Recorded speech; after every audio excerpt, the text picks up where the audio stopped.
Buongiorno, ben ritrovati, siamo in diretta e siamo in edizione straordinaria per raccontarvi di questa giornata. Parliamo del maltempo, ha ricominciato a piovere e attualmente la situazione in alcune zone sotto controllo, ma c'è sempre l'allerta rossa. Si prevede un peggioramento del tempo nel corso della giornata tra l'ora di pranzo, il pomeriggio e la serata. Tutte le amministrazioni comunali, quelle soprattutto le zone dove ci sono stati i maggiori problemi, sono in allerta. Ci sono i fiumi che sono davvero sorvegliati speciali e molti comuni hanno già consegnato ai cittadini i sacchi di sabbia, insomma, soprattutto nelle abitazioni dove invase dall'acqua nell'ultimo nubifragio, per cercare insomma di arginare questo problema, anche se comunque è difficile. L'abbiamo detto, i bacini non si erano svuotati completamente, i campi sono davvero impregnati di acqua, quindi basta anche poco perché l'acqua riaffiori al suolo, quindi ci troviamo ancora in situazioni davvero difficili soprattutto in agricoltura, ma questa è stata davvero una notte di paura, una notte di preoccupazione. Parliamo delle zone che sono finite sott'acqua, lo abbiamo visto durante il weekend, cittadini che hanno cercato insomma di riportare la situazione alla normalità, hanno pulito gli scantinati, i garage, le stanze che si trovavano ai piani terra. Molti hanno dovuto buttare, l'abbiamo raccontato nelle nostre prime edizioni, nei nostri telegiornali, hanno dovuto buttare i ricordi di una vita perché sono finiti sott'acqua. Gente che era davvero angosciata, gente preoccupata, gente insomma dice gente che insomma ha dovuto gettare via parte, abbiamo visto anche di documenti, di ricordi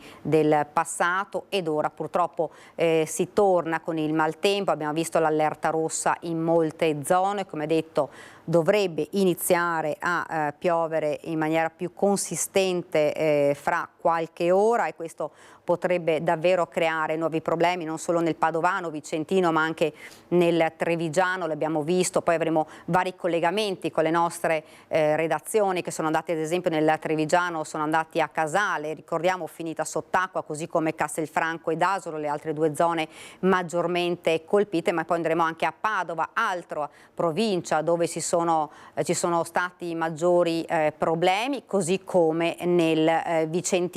Fiumi che fra l'altro sono ancora davvero sorvegliati speciali e in alcuni casi stanno continuando a salire, e quindi la preoccupazione è davvero tanta. Ci sono riunioni anche in protezione civile, ci sono COC che sono stati riaperti, insomma una situazione che è una situazione difficile, che si sta monitorando ora dopo ore. Noi vi racconteremo in questa nostra edizione straordinaria passo dopo passo la situazione, cercando di capire che cosa accadrà. Ci collegheremo poi anche con Venezia, con l'assessore alla protezione civile Giampaolo Bottaccini, che ci farà un po' ci dirà insomma quali sono le previsioni, come ci si sta muovendo. Protezione civile che è davvero al lavoro già nello scorso nubifragio, ma ancora adesso insomma sono in allerta e si sta girando fra i comuni, soprattutto lungo le rive dei fiumi. Si sta cercando di vedere qual è la soglia, si sta cercando di vedere insomma anche quanto sale. Ad esempio, qui nel trevigiano il Sile, che era già salito parecchio nell'ultimo nubifragio e che non era più sceso più di tanto. Quindi insomma situazione, come vi ho detto, abbastanza difficile. E infatti le precipitazioni diffuse più continue e consistenti sono state sulla parte centro-occidentale del Veneto, dove a tratti sono risultate moderate e forti, con rovesci e un isolato temporale, soprattutto nel Rodigino, più discontinue in genere scarsa invece sulla parte orientale. Questo è il bilancio fatto proprio questa mattina dall'assessore regionale Giampaolo Bottaccin sul maltempo della scorsa notte. I quantitativi complessivi di pioggia risultano in genere compresi tra i 20 e i 40 mm sulla pianura occidentale, tra i 30 e i 50 sui Lessini, tra 40 e 65 sulle prealpi vicentine, fino al massimo di 78 mm a Molini. Dunque le precipitazioni invece piovose cadute nelle ultime ore hanno portato a un innalzamento contenuto dei livelli idrometrici nei bacini idrografici del Bacchiglione, sistema Agno-Guà, e nei bacini del Chiampo e d'Alpone. Fra l'altro sono stati aperti, ci diceva oggi l'assessore Giampaolo Bottaccin, anche 3 bacini, quindi riaperti, anche se appunto, come aveva detto e l'aveva anticipato anche nelle scorse edizioni, purtroppo bacini che non sono stati svuotati dall'ultima pioggia, dalle ultime piogge consistenti, e quindi insomma la situazione potrebbe davvero complicarsi. Abbiamo detto, siamo stati più volte nelle zone che sono state già colpite dallo scorso nubifragio, e noi siamo tornati anche dove il Muson dei Sassi ha rotto l'argine, a Campo San Piero, nell'Alta Padovana, altra zona che viene monitorata costantemente. Abbiamo incontrato il signor Franco Vedovato, che dopo aver spalato il fango fa i conti con i macchinari in avaria. Nel frattempo più di 15 camion di rifiuti sono stati riempiti tra via Guizze Basse e via Molino Nuovo. Vi ho raccontato insomma di gente davvero esasperata e insomma anche gente rassegnata, perché si fa i conti dei danni ora del vecchio maltempo, dello scorso maltempo, e ci si trova a dover fare i conti anche con questa nuova ondata di pioggia. Dunque vediamo quindi il servizio e poi ci collegheremo non solo con le varie redazioni, ma anche con i vari primi cittadini delle zone che sono state maggiormente colpite, per capire anche come è stata passata questa notte di preoccupazione, che come si stanno organizzando proprio per le prossime ore. Il fango del capannone come tolto via quasi tutto. Abbiamo il materiale delle bobine che sono andati 1,5 km distante. Cioè in magazzino mi manca 40-50 kg di merce che è in mezzo ai campi, ma a 1,5 km ne tocca uno che guarda che abbiamo delle bobine da 2 quintali, Ise a 1,5 km in fondo. Ecco, magari andiamo a vedere in azienda come siete messi. La piscina che serve come vasca per antincendio, ci sono tutti i documenti, quelli più importanti, e il resto dobbiamo buttare via, tutto bagnato con fango. Guarda, pieno di scatole che andava via, i bancali sono spariti. I bancali sono spariti, è tutto bagnato, tutto disastro, insomma. Non ho neanche corrente, non ho corrente. Corrente per i macchinari non c'è, muletto sotto acqua fino a qua, i muletti sotto acqua che si vede. Ecco, adesso l'acqua non c'è, però non si può lavorare. È impossibile, le macchine, se faccio vedere a qualcuno che è tutto sotto acqua, col fango, questo è il livello del fango. Ecco, lo vedete, ha lasciato la sua traccia. Anche qua c'è una macchina, guardate il fango che si è depositato sui rotoli di carta. Ecco, vedete per terra c'è ancora chiazze d'acqua, fango. Vedete le bobine di plastica? Queste qua me ne mancano 4 e sono a 1,5 km. Questo è tutto materiale che l'azienda ha già prodotto? Tutto prodotto che ai clienti che deve andare via. Guarda qua c'è buoni sotto la mano. E queste sono tutte macchine che vedete sono ferme. Ferme perché sono rimaste a mollo, i motori sono rimasti a mollo, si vede chiaramente il segno del fango. Quindi dove era rimasto? Guarda il quadro, l'acqua arriva qua, è il quadro, è quello che mi preoccupa, perché in quanto riguarda la macchina di meccanica si può aggiustare, è quella parte lì che non la parte elettrica è più problematica. Ecco, qui c'era un gradino, si vede lo spessore di quanto fango è arrivato fino al margine dell'azienda e poi è stato buttato fuori.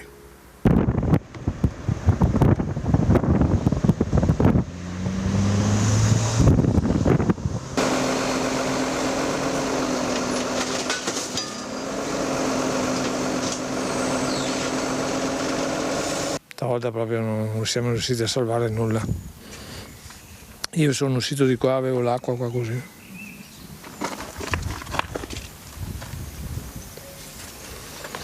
Una situazione inimmaginabile. No, guardi, non è descrivibile, perché c'è il freddo dell'acqua, c'è la sensazione la paura succede sempre di notte. Sono dei stati d'animo veramente indescrivibili. E l'avevo detto prima, c'è stata la corsa ieri e anche oggi per consegnare i sacchi di sabbia da sistemare intorno alle case, alle abitazioni, quelle fra l'altro che sono già finite sott'acqua, e per cercare di difendersi dall'acqua anche di queste ore. Il nostro Lucio Zanato ieri è andato ad Asolo, altra zona che è stata davvero colpita, abbiamo visto negli scorsi servizi proprio l'esasperazione, anche la rabbia dei cittadini che hanno dovuto buttare via gran parte delle loro cose, e abbiamo proprio raccolto la voce ieri sera proprio dei residenti. Spettatori di Antena 3, l'immagine più chiara è questa, l'immagine che vi sta facendo vedere Tommaso Migotto, ovvero i cittadini, ma soprattutto le persone, oltre alla protezione civile, che da oggi pomeriggio, dalle 3:30, stanno continuando a riempire i sacchi di sabbia. Abbiamo persone della protezione civile, personale del comune di Asolo, ma abbiamo anche tanti cittadini comuni. E allora comincio con questa signorina. Da che ora è che è qui a fare sacchi? Io purtroppo da poco, perché ho lavorato tutto il giorno, ma ci sono ragazzi che sono qua dalle 3. Sì, lo so che sono dalle 3, però l'importante è esserci e dare una mano. Sì, assolutamente sì, soprattutto perché abbiamo finito di spalare fango fino a ieri e pulire i garage. Vista la situazione ci si dà una mano l'un l'altro, ecco. Ecco, vedete i cittadini come si stanno muovendo e dimostrando quanto questa comunità sia coesa. Tanto è vero che il sindaco oggi non c'è perché è al pronto soccorso, ma c'è la moglie Cristina, la signora del sindaco. Buonasera. Buonasera. Perché essere qua oggi? Perché mi sono sentita in dovere di aiutare i cittadini in difficoltà e lo faccio volentieri. È vero che ha lasciato completamente tutti i mestieri a casa, compreso il letto da Certo, fare. ho finito di lavorare alle 2 e sono venuta giù diretta. Ecco, questo è lo spirito che c'è qui, però c'è molta tensione, vi garantisco, perché i sacchi di sabbia servono, sono già stati posizionati e c'è molta attenzione. Allora adesso i conti per i sacchi di sabbia li facciamo con il vice sindaco Franco Dalla Rosa. Vice sindaco, quanti sacchi di sabbia, quante famiglie avete raggiunto e quanti quintali, anzi tonnellate di sabbia avete portato? Abbiamo servito circa 250 famiglie, 2500 sacchi di sabbia, 700 quintali di sabbia totali. Ecco, ci spostiamo così teniamo i cittadini che stanno lavorando, perché è importante far vedere questo lavorio continuo, questa volontà. C'è molta attenzione, abbiamo visto 2 chilometri di coda, gente in coda. Voi questa sera avete detto a un certo punto chiudiamo perché altrimenti andiamo a notte fonda, domani mattina riaprirete nuovamente per i sacchi. Sì, domani mattina riapriamo verso le 10, gran parte della popolazione interessata però è già stata servita, c'è molta apprensione per quello che dovrebbe succedere nelle prossime ore, quindi la paura ha fatto correre un po' tutti. Ecco, Però voi avete anche degli altri lavori in corso, abbiamo visto le immagini del Museo dei Sassi e ci sono già delle attività in corso per cercare di reggimentare il più possibile nella zona del Casonetto. Sì, da questa mattina ci sono diverse ruspe che lavorano nel greto del Casonetto, del Genio, e stanno facendo un grosso lavoro di risistemazione degli argini, però veramente è un lavoro impegnativo anche per i prossimi giorni. Altro lavoro impegnativo, la conta del materiale portato via, del materiale che è diventato rifiuto. Quanti bilici avete portato via, quanti container? Allora per adesso siamo a una ventina di container e ce ne sono ancora molti da portare via, che lo faremo già da domani mattina e nei prossimi giorni. Perché va detto che rispetto a Castelfranco, che è abbastanza circoscritta, qui veramente tutti i quartieri, tutte le frazioni sono state colpite anche pesantemente negli scantinati. Esattamente, è stato interessato tutto tutto il territorio comunale, anche su località che storicamente non erano mai state colpite da questi fenomeni, ma è arrivata giù una montagna d'acqua in pochissimo tempo. Voi avete non solo gli allagamenti, avete anche le frane su? Abbiamo anche pericolo di frane in alcune zone collinari che li stiamo monitorando. È venuta su una commissione nazionale delle protezione civile insieme con quella regionale e hanno visto un po' i danni e già da domani o dopodomani mandano su un geologo per verificare sul posto il problema. Da stanotte e poi domani è il momento più critico. Come siete organizzati? Danno informazioni ai cittadini? Allora, siamo organizzati che adesso diciamo tutti gli scantinati sono stati liberati dall'acqua, abbiamo consegnato i sacchi per cercare di arginare e abbiamo fatto pressione alla popolazione perché la prima cosa importante è che le persone si mettano in salvo. E quindi tutti al primo piano quando dovessero vedere acqua arrivare? Io spero che non ci sia, ma in ogni caso tutti al primo piano. Dunque avete sentito, c'è davvero preoccupazione. Io ho in collegamento Sergio Grego, direttore del Consorzio di Bonifica Veneto Orientale. Buongiorno. Buongiorno signora. Buongiorno, dunque insomma situazione difficile perché l'abbiamo visto, l'abbiamo raccontato anche nelle nostre edizioni, insomma zone che sono finite sott'acqua nella scorsa esondazione, adesso dei fiumi che sono esondati, delle precipitazioni diffuse e bombe vere e proprie d'acqua in alcune zone. Ha ricominciato a piovere, fortunatamente non in maniera consistente in questo momento, però le previsioni non fanno ben sperare. Da quello che vediamo molte sono le zone in allerta rossa. Com'è la situazione lì nella zona portogruarese e tutte queste zone qua, insomma, che comunque erano molto preoccupate?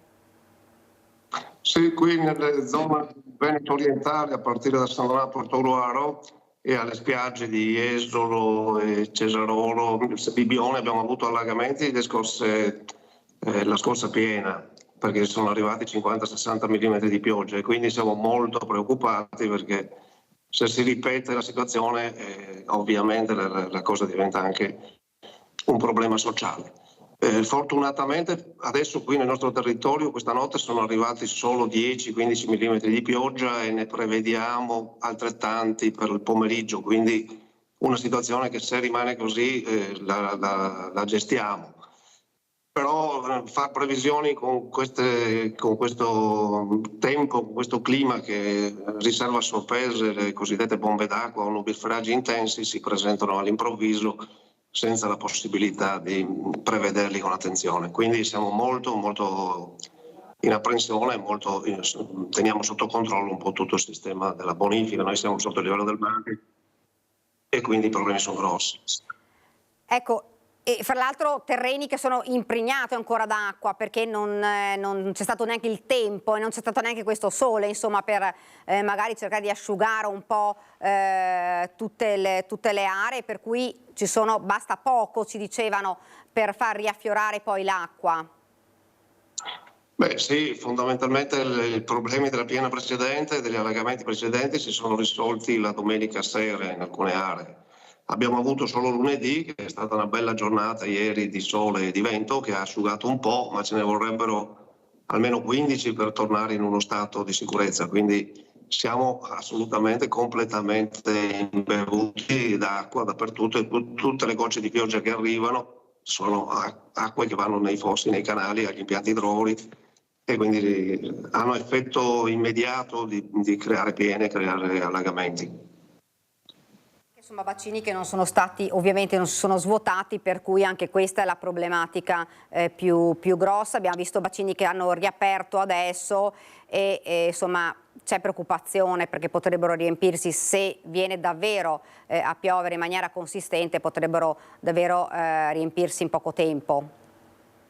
Beh, adesso qui nel centro del Veneto, dove c'è una preoccupazione potente, anche perché le perturbazioni stanno venendo da sud verso nord, quindi noi siamo colpiti da precipitazioni che arrivano dall'Adriatico, un po' meno intense di quelle che ho visto che arriveranno sul Vicentino, sul Padovano, dove hanno i grandi bacini di invaso e i miei colleghi, insomma, della bonifica di quelle aree si sono preoccupati di svuotare, di riempire, insomma, e quindi li stanno anche gestendo assieme alla difesa del suolo della regione del Veneto. Qui da noi non abbiamo questi bacini, non siamo in un territorio completamente pianeggiante, abbiamo i canali di bonifica che fungono da recipienti, che sono stati abbastanza svuotati, ecco, quindi anche su questo aspetto mi sembra tranquilli. Quel che non abbiamo a disposizione è la grande capacità che hanno i terreni agricoli asciutti di assorbire anche 50-70 mm d'acqua in agosto. Adesso sono invece tutte acque che arrivano da noi. E se moltiplica 50 mm per 100.000 ettari, nascono 50 milioni di metri cubi d'acqua, insomma, quindi un lago che non viene trattenuto e che può arrivare dal cielo. Qual è la zona vostra del Veneto orientale che maggiormente vi preoccupa? Ci sono alcune situazioni critiche che si trovano al confine regionale con il Friuli, perché ci sono pendenze notevoli, passiamo dalla bassa pianura friulana alla bonifica veneta, quindi a un territorio piatto fino al mare, che subiscono gli allagamenti dovuti al veloce flusso delle acque da nord. E quindi tutta la fascia dei comuni che va da diciamo, Annone Veneto, Pramaggiore, Cinto Caomaggiore, Gruaro, Fossalta di Portogruaro, Taglio Veneto, ecco, sono tutti comuni a rischio. Più invece abbiamo i comuni sotto il livello del mare, in particolare quelli dove ci sono le spiagge, che sappiamo che allagamenti nei centri turistici in questo momento sono molto pericolosi anche da un punto di vista dell'immagine, e quindi abbiamo Jesolo, abbiamo Bibione, abbiamo Caorle, Eraclea e Cavallino, che sono spiagge di notevolissima importanza che non possono subire danni, quindi lì, e poi lì è tutto urbanizzato, quindi le risposte sono molto veloci anche alle precipitazioni del mare. Poi i centri urbani e le piccole frazioni, tipo Sandonà, Portogruaro, periferie, sono tutte a rischio. Una situazione che state monitorando davvero ora dopo ora in questo momento? Sì, noi abbiamo una squadra di reperibilità di 8 persone, più gli altri 100 persone del consorzio che tutte proprio in giro per il territorio.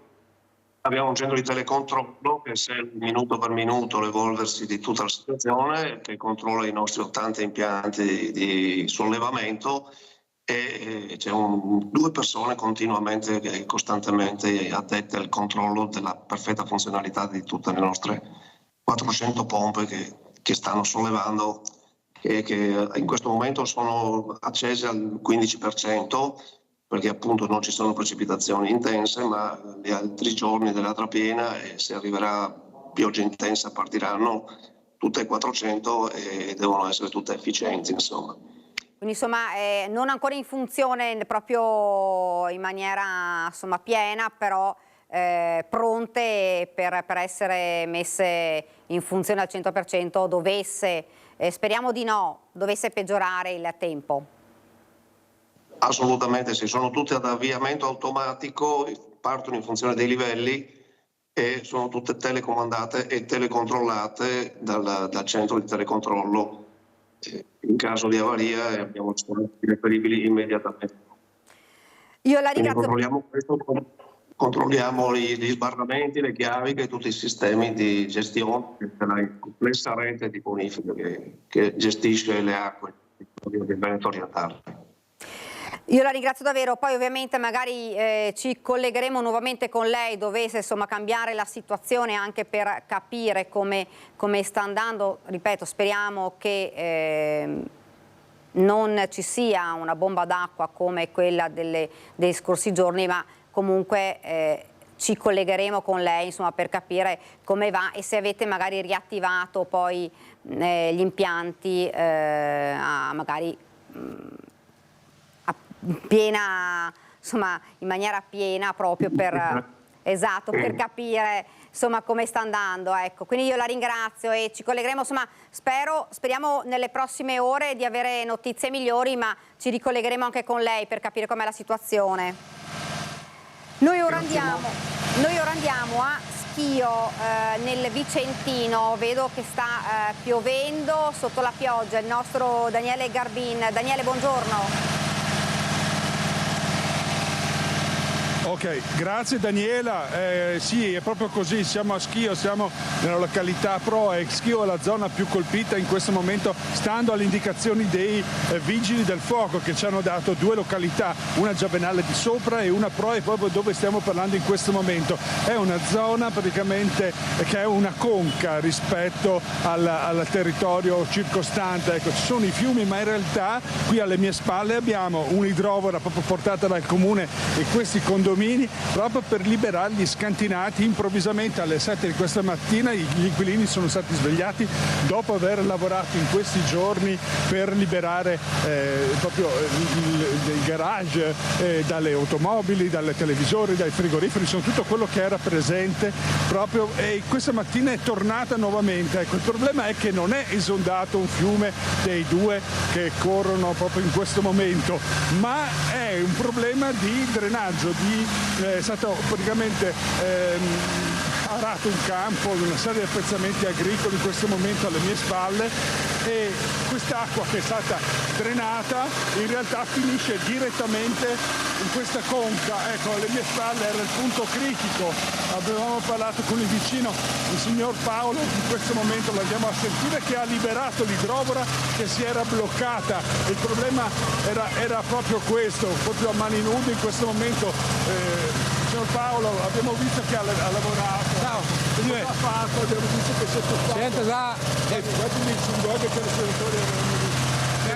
si era intesato il filtro della pompa e non buttava più fuori acqua, e sì che abbiamo pulito e abbiamo cercato di ripristinarla, perché sennò se va a vuoto non tira fuori niente. Ecco, il telespettatore di Antenna 3 ci spiega esattamente il motivo per cui questa zona, quanti centinaio le famiglie di questo quartiere andate sotto acqua in questo momento, come ve l'aspettavate, ma non così.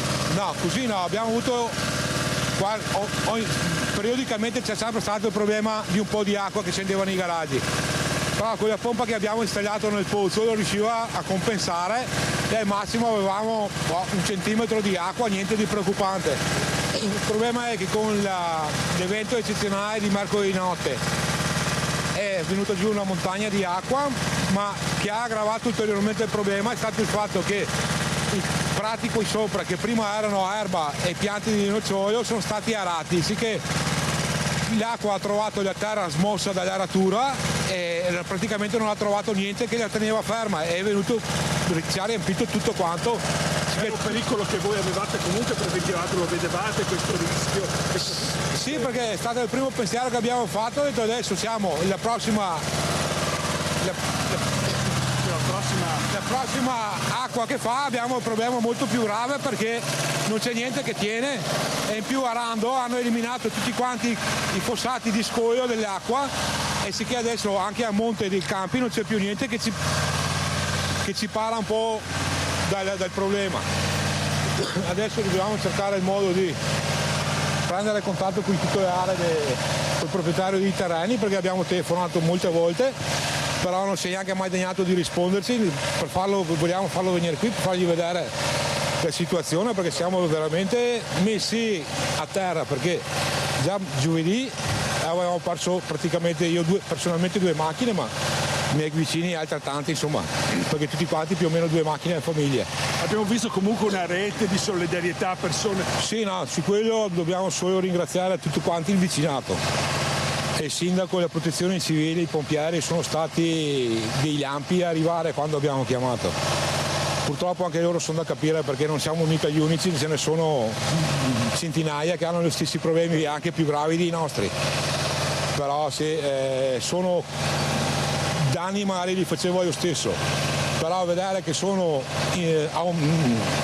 causati e moltiplicati per la trascuratezza delle persone, quello fa veramente no, non è che fa diventare cattivo proprio, non è che va bene. Adesso cosa vi aspetta in questo momento? Adesso speriamo che l'argine che abbiamo fatto costruire, che è venuta su una ruspa da malo per farci l'argine, perché domenica, e speriamo che tenga, perché al di là di quell'argine c'è un'altra piscina, se c'è di quell'argine è una valanga di acqua che viene giù. Insomma, state scongiurando un problema ancora più grosso che è lì proprio. adesso dobbiamo prendere in qualche modo contatto col titolare del terreno e fare in modo che vengano ripristinati gli scarichi, gli scuri. Abbiamo avuto contatti anche con quelli del servizio medio astico Battiglione, penso siano, che ci hanno detto che loro nelle mappe loro non ci sono, però possono darci indicazioni su come fare. Ricordiamo che i due fiumi non sono... No, i due fiumi, l'Eugra e l'Eugretta, hanno tenuto perfettamente. Va bene. E sono fatti allora, anche apposta per compensare le acque, però se tirano via gli scogli non è possibile. Allora intanto la ringraziamo, la lasciamo andare, intanto buon grazie. lavoro e siamo vicini. Daniela, ecco, la situazione è questa, poi ci spostiamo in un'altra zona sempre di schio, intanto buon lavoro. Okay. Grazie. E al momento restituisco la linea allo studio. Non so se tu mi riesci a sentire, perché abbiamo sentito che ci sono i macchinari in funzione, quindi è anche difficile, però insomma c'è davvero l'esasperazione dei cittadini. Abbiamo sentito insomma che hanno perso le auto e a distanza davvero di pochi giorni sono tornati in queste condizioni. Le immagini sono davvero chiare e testimoniano la situazione. Sì, è proprio così, la rabbia è stata proprio questa, perché proprio non hanno mai smesso di lavorare in questi giorni e notti proprio per ripristinare la situazione che era già pesante con altre automobili. Ecco. Comunque, pensando di aver superato il momento critico, avevano questa mattina riusciti a sgombrare dal fango, e invece è tornato esattamente, anzi peggio, perché in questo momento non aspettandosi i fiumi, ripeto, non erano gonfi ma non a rischio, quindi vedersi trascinare alle spalle questo mare di fango è stata una cosa assolutamente inaspettata e ricordiamo sono un centinaio le famiglie coinvolte qui in questa zona di Proe. Daniela, ecco, io restituisco la linea e ci risentiamo magari vicino nella località di Giavenale di Sopra, dove abbiamo segnalazioni simili.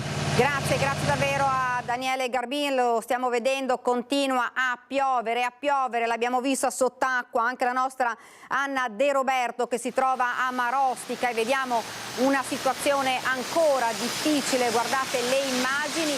Anna, buongiorno.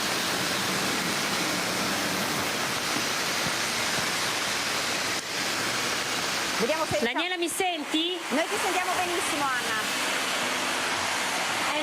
Eccoci Daniela, allora buongiorno, abbiamo fatto tempo giusto a metterci una mantella gialla e delle pedule perché davvero la situazione sta diventando insostenibile ed è peggiorata nell'ultima mezz'ora. Quella che vedete alle mie spalle è la strada Marosticana e via Colbacchini, che è quella strada che sale in su verso le colline, praticamente è diventato un fiume di fango e detriti.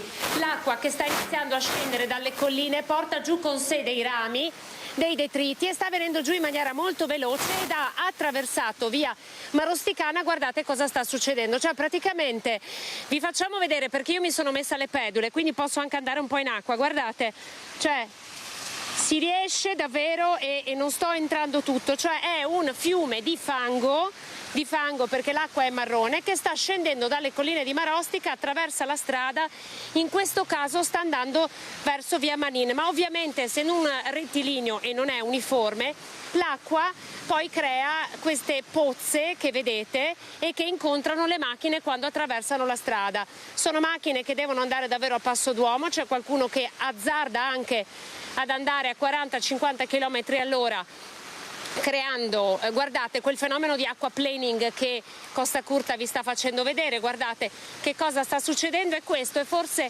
il punto più critico, cioè l'acqua che scende da via Colbacchini adesso si sta incanalando in via Vanin e ha creato, guardate, grazie ad Alessandro Costa Curta riusciamo a farvelo vedere, e ha creato praticamente questo cul-de-sac, cioè si sta raccogliendo qui, facendo come una specie di piccolo di piccola cascatina per poi curvare e scendere qui in via Manin, cioè praticamente via Manin si sta trasformando in un fiume di fango. Ci sono alcune case, ci sono tantissimi campi, vedete sono campi che sono già allagati perché in questi giorni ha piovuto molto, il terreno non è stato in grado di assorbire tutta l'acqua che è scesa e quindi queste piogge lo hanno inzuppato ulteriormente creando quell'effetto che state vedendo, cioè praticamente nelle strade, nei campi riescono più a contenere l'acqua che scende. Questa è la strada che collega Bassano del Grappa a Marostica, sta passando un'ambulanza, guardate,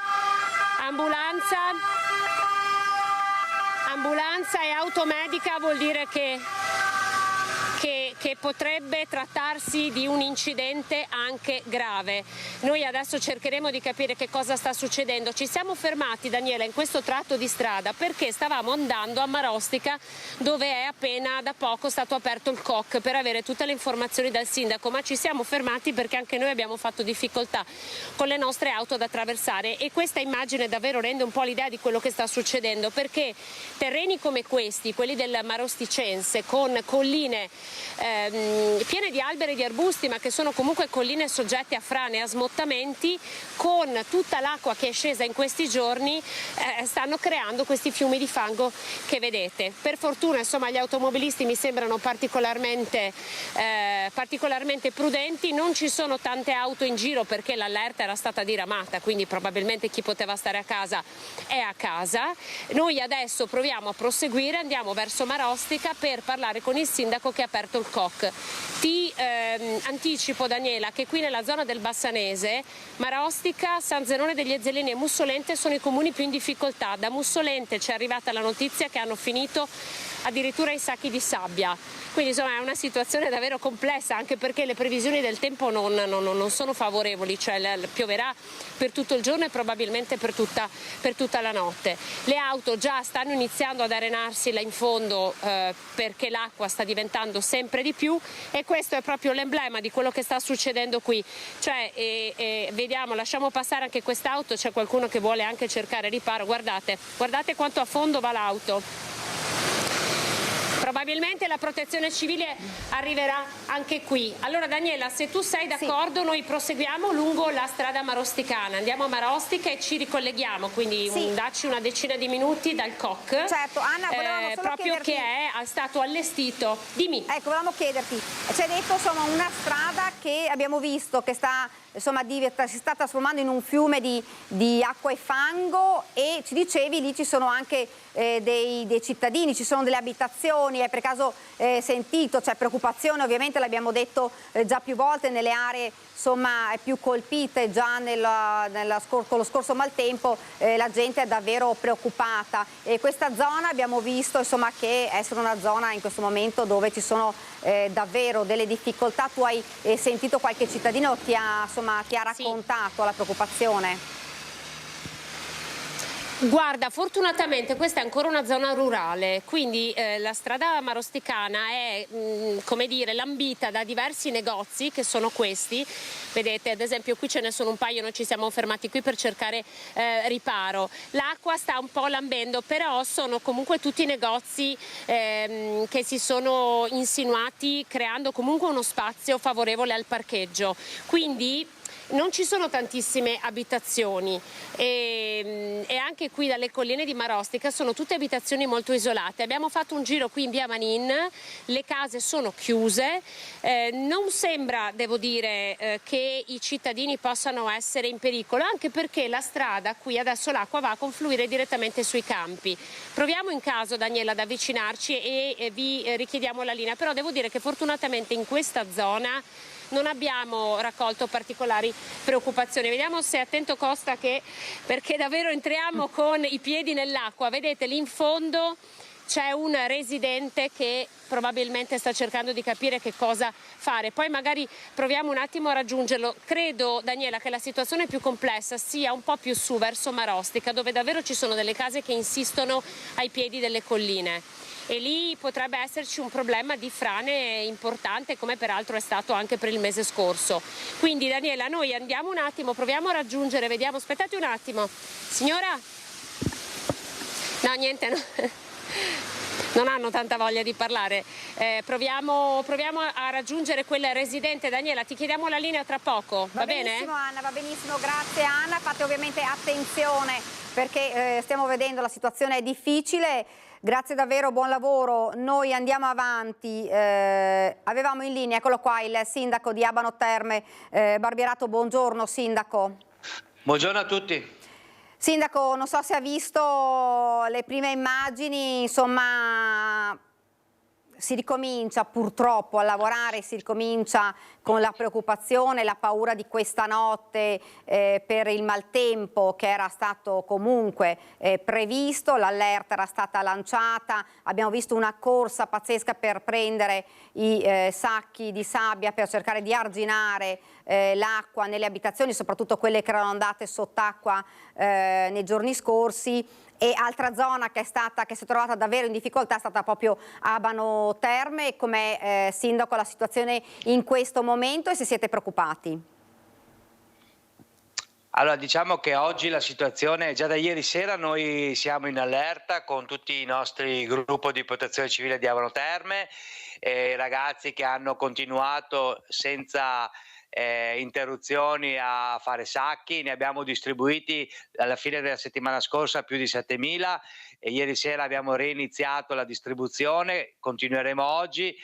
Le previsioni qui ad Abano sono meno preoccupanti rispetto a quello che ho visto nel Vicentino Amarostica, ma sicuramente siamo da stamattina in perlustrazione con i mezzi della protezione civile, che ringrazio perché poi sono tutti volontari che mettono il loro tempo al servizio dei nostri cittadini insieme alla Polizia Municipale, al nostro ufficio tecnico.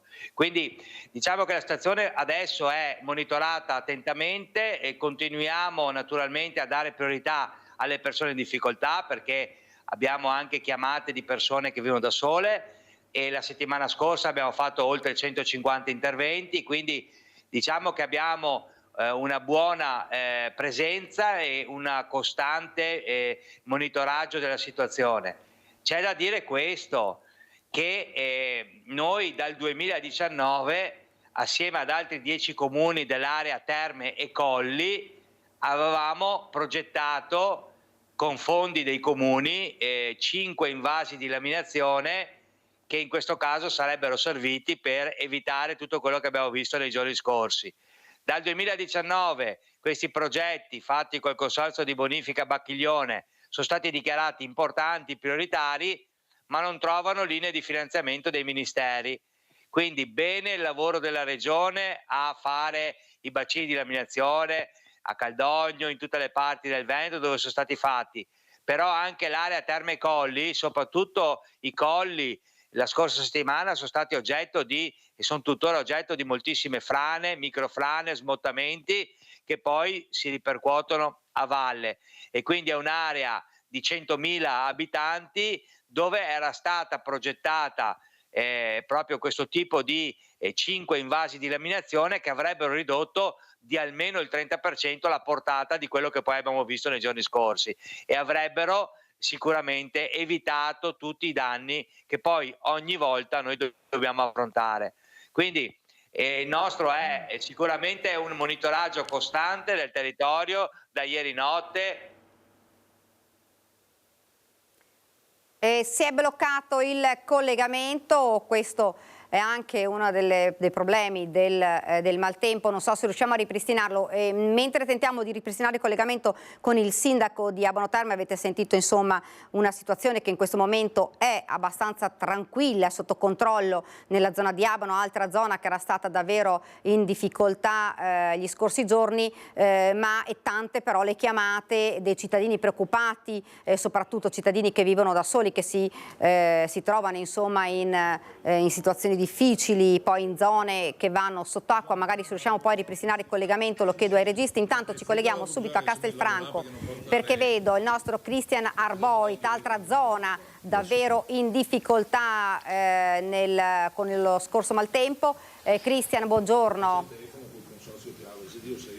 Sì, buongiorno Daniela, buongiorno anche da parte di Tommaso Migot. Ci troviamo al COC di via Lovara Campigo, Castelfranco. Qui sta lavorando senza soluzione di continuità da ieri sera il sindaco Stefano Marcon, presidente della provincia, che continua a ricevere telefonate. I minuti sono contati. Presidente Marcon, com'è la situazione? La situazione si sta aggravando in quanto ad Asolo sta precipitando copiosamente, si sono caricati i canali secondari, adesso sono appena stato informato che il Brenton è stato completamente deviato nella cassa di espansione di Riese e quindi il Brenton viene laminato. Il problema sta da sud delle Casse a Castelfranco Veneto, in quanto la Venale sta raccogliendo tutta l'acqua delle secondarie e stiamo andando in situazione preoccupante. Situazioni di difficoltà che possiamo vedere anche dal grafico alle sue spalle. Presidente, ce lo vuole commentare? Sì, vedete come è salito precipitosamente, cioè vertiginosamente in un brevissimo lasso di tempo. Questo è un aggiornamento alle 11:15, perché come vedete sono le 10:15 solari e adesso avrei bisogno di lavorare. Situazione quindi abbastanza delicata in questo momento.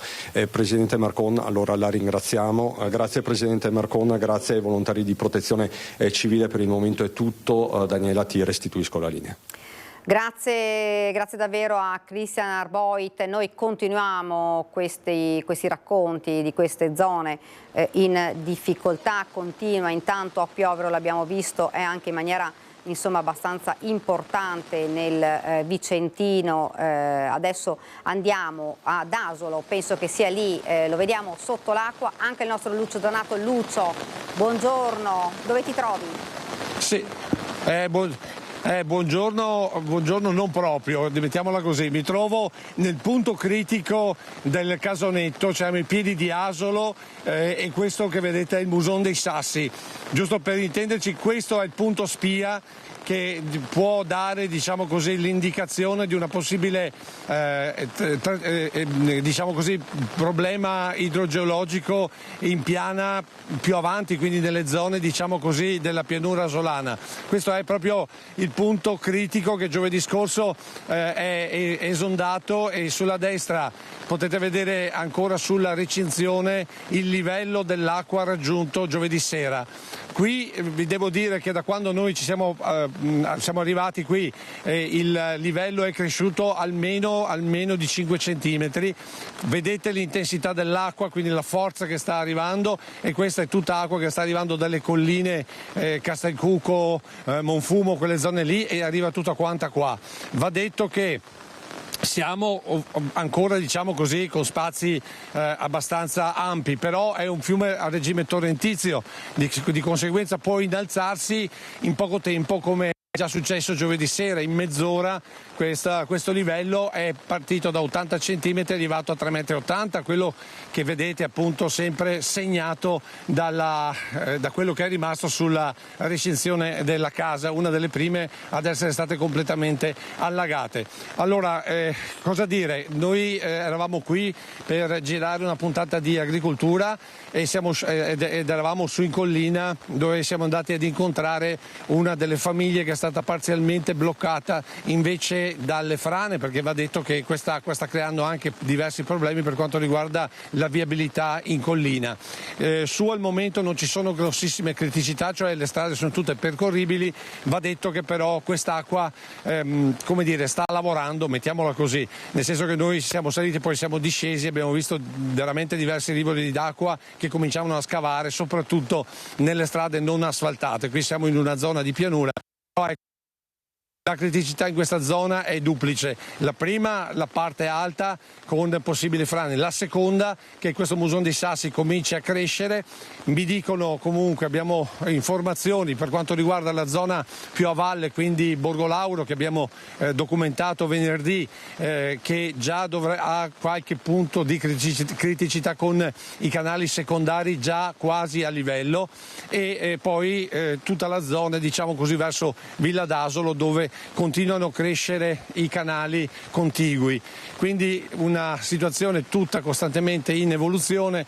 L'unica cosa c'è da sperare è che l'intensità d'acqua, l'intensità della pioggia diminuisca, anche se devo dirvi che noi siamo qui da circa 20 minuti, mezz'ora, e non accenna proprio a diminuire proprio per nulla. Quindi diciamo che c'è molta attenzione, abbiamo visto vigili urbani, abbiamo visto protezione civile in movimento proprio in costante monitoraggio per capire insomma se questa grande apprensione che abbiamo già registrato ieri con i cittadini che hanno letteralmente preso d'assalto il magazzino comunale qui ad Asolo per i sacchi di sabbia, questa apprensione rimarrà tale e non diventi invece un secondo disastro. Al momento comunque continuiamo a farvi vedere il Muson di Sassi perché questo è il punto veramente critico. Quando comincia a crescere in maniera importante è momento di stare veramente molto attenti. Al momento sta crescendo ma non in maniera proprio verticale, sta crescendo costantemente ma nei termini di un fiume a regime torrentizio, per cui ci resta solo che sperare che continui a defluire costantemente, quindi che non diminuisca la sua portata verso valle e soprattutto che le zone di valle riescano a recepire l'acqua e a farla defluire verso il mare, perché questa è l'unica soluzione, insomma. Ecco, questo per quanto riguarda qui il Muson dei Sassi ai piedi di Asolo. Adesso vedremo di spostarci in un'altra zona sempre del Muson dove sono state fatte delle opere da parte del Genio Civile con dei massi per cercare di limitare possibili esondazioni e insomma continueremo a monitorare quest'area qui nella zona. A te Daniela.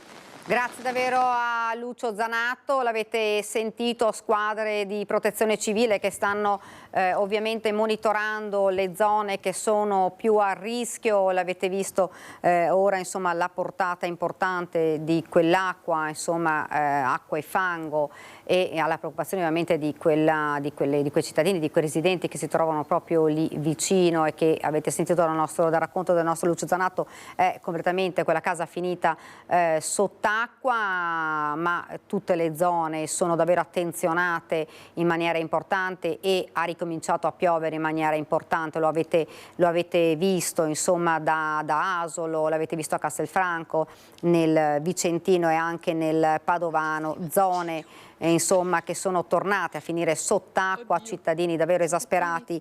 E sentiamo ora come sta andando invece altra zona difficile, quella di Casale. Sentiamo la nostra Eddie Kaliman. Eddie, buongiorno.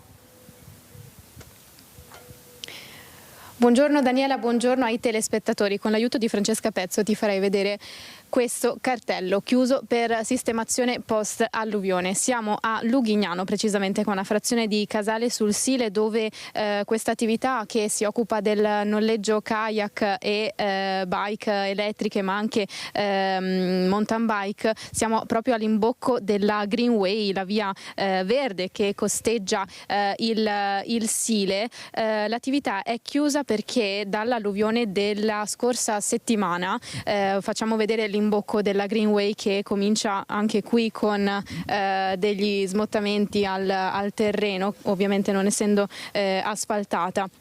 Dicevo che questa attività è molto soggetta, ovviamente essendo, come sta facendo vedere Francesca Pezzo, estremamente vicina al letto del Sile, alle esondazioni di questo, soprattutto quella della scorsa settimana. Il titolare di questa attività non se la sente di parlare, motivo per cui anche ha voluto tenere chiusa il suo negozio.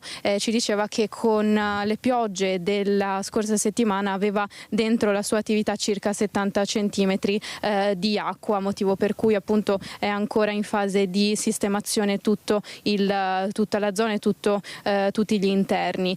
Francesca sta inquadrando il Sile perché è un attenzionato speciale di queste ore. Ieri eravamo stati proprio qui con la sindaca di Casale sul Sile, Stefania Golisciani, che ci esprimeva la sua preoccupazione per l'allerta rossa diramata dalla regione che è attiva fino alle 12 di oggi circa, perché erano previste e sono tuttora previste intense piogge. Quello che preoccupava di più, dall'altra parte del fiume vediamo la sponda di Cendon di Sile, altro comune che è particolarmente preoccupato per il livello del Sile, perché con le forti piogge della scorsa settimana il Sile era cresciuto in pochissime ore di tantissimo, circa più di 1,5 metri circa in 3 ore, ci diceva la sindaca Golisciani proprio ieri, e da quell'altezza ha fatto fatica a defluire in modo costante.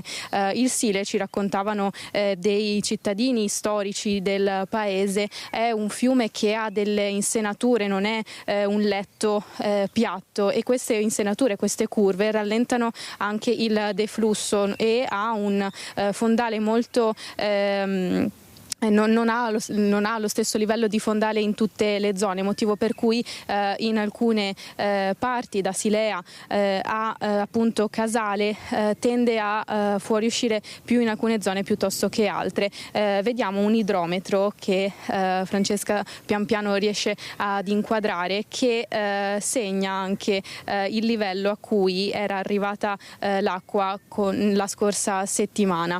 Come dicevo, Daniela, a preoccupare in queste ore sono le piogge che sono previste, perché essendo il livello del Sile non ancora al suo livello ottimale, al suo livello consueto, si teme che piogge intense possano portare a una rapida crescita dello stesso. Noi ci troviamo proprio in un punto in cui in fondo a questa stradina un campo che riesce ad inquadrare Francesca Pezzo, che ringrazio, dove è stato mantenuto apposta non edificato proprio per cercare di far confluire l'acqua che tendenzialmente tende a esondare da il letto qui a Lughignano, per ricevere l'acqua in eccesso e non colpire così le case che ci sono qui accanto. In questa strada ci troviamo in via Torre. Un allarme è quello che era stato lanciato dalla Regione, che ha posto i comuni di Silea e di Casale sul Sile in allerta, e da ieri sera è stato riaperto in via precauzionale il COC, anche perché grazie appunto all'allerta diramata dalla Regione, le due sindache sono riuscite a chiedere ulteriori bancali di sacchi di sabbia da distribuire alle famiglie maggiormente ai residenti di solito maggiormente colpiti dalle esondazioni. Quindi si è teso ad agire in prevenzione, proprio in previsione delle intense piogge. Pioveva fino a pochissimo tempo fa, poco prima che ci collegassimo con te, Daniela.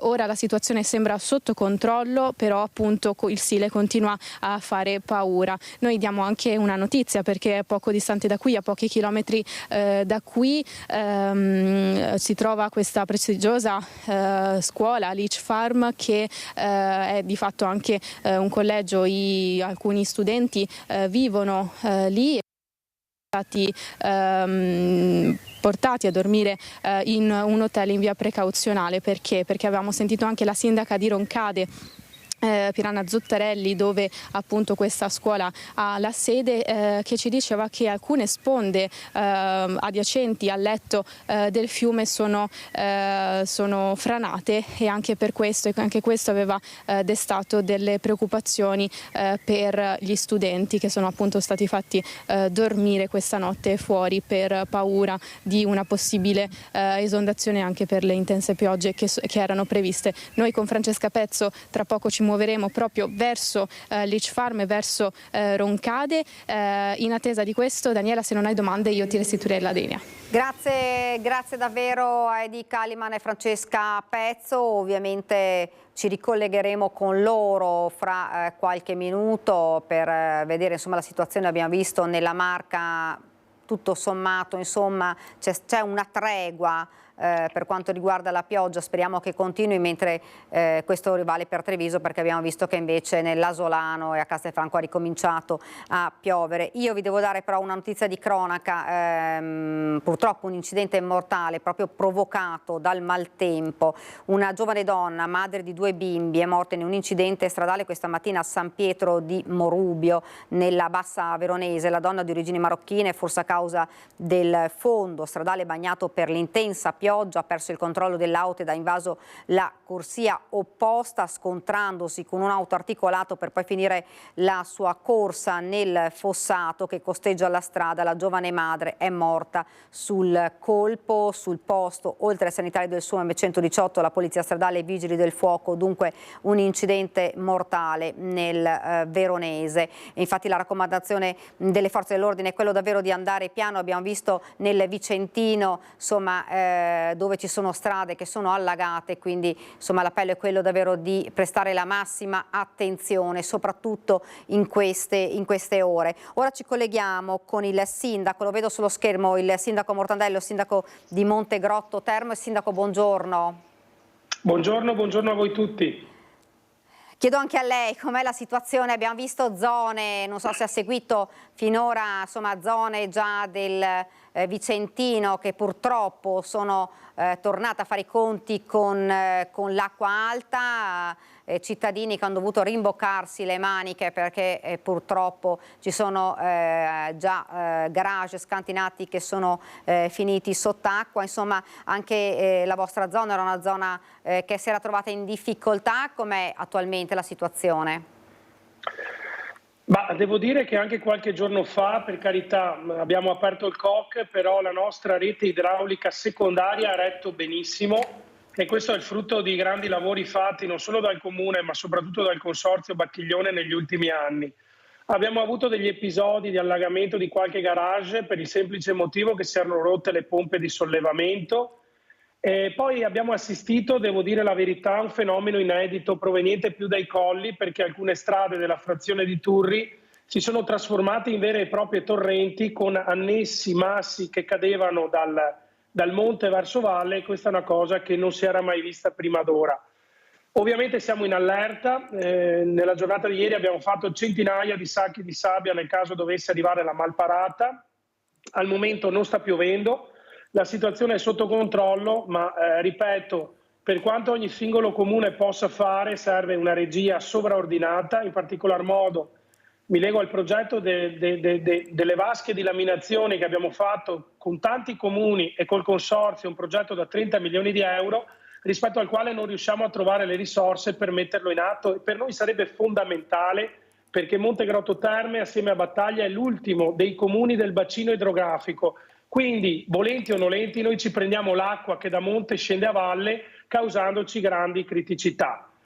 Lunedì avremo un consiglio comunale dove presenteremo una mozione per chiedere ancora con più forza che vengano trovati questi 30 milioni di euro per fare questi invasi, 30 o 36 milioni di euro, perché se è vero che si trovano miliardi di euro per alcune opere pubbliche, io credo che gli investimenti per la tutela del territorio vengano prima di qualsiasi altra opera pubblica.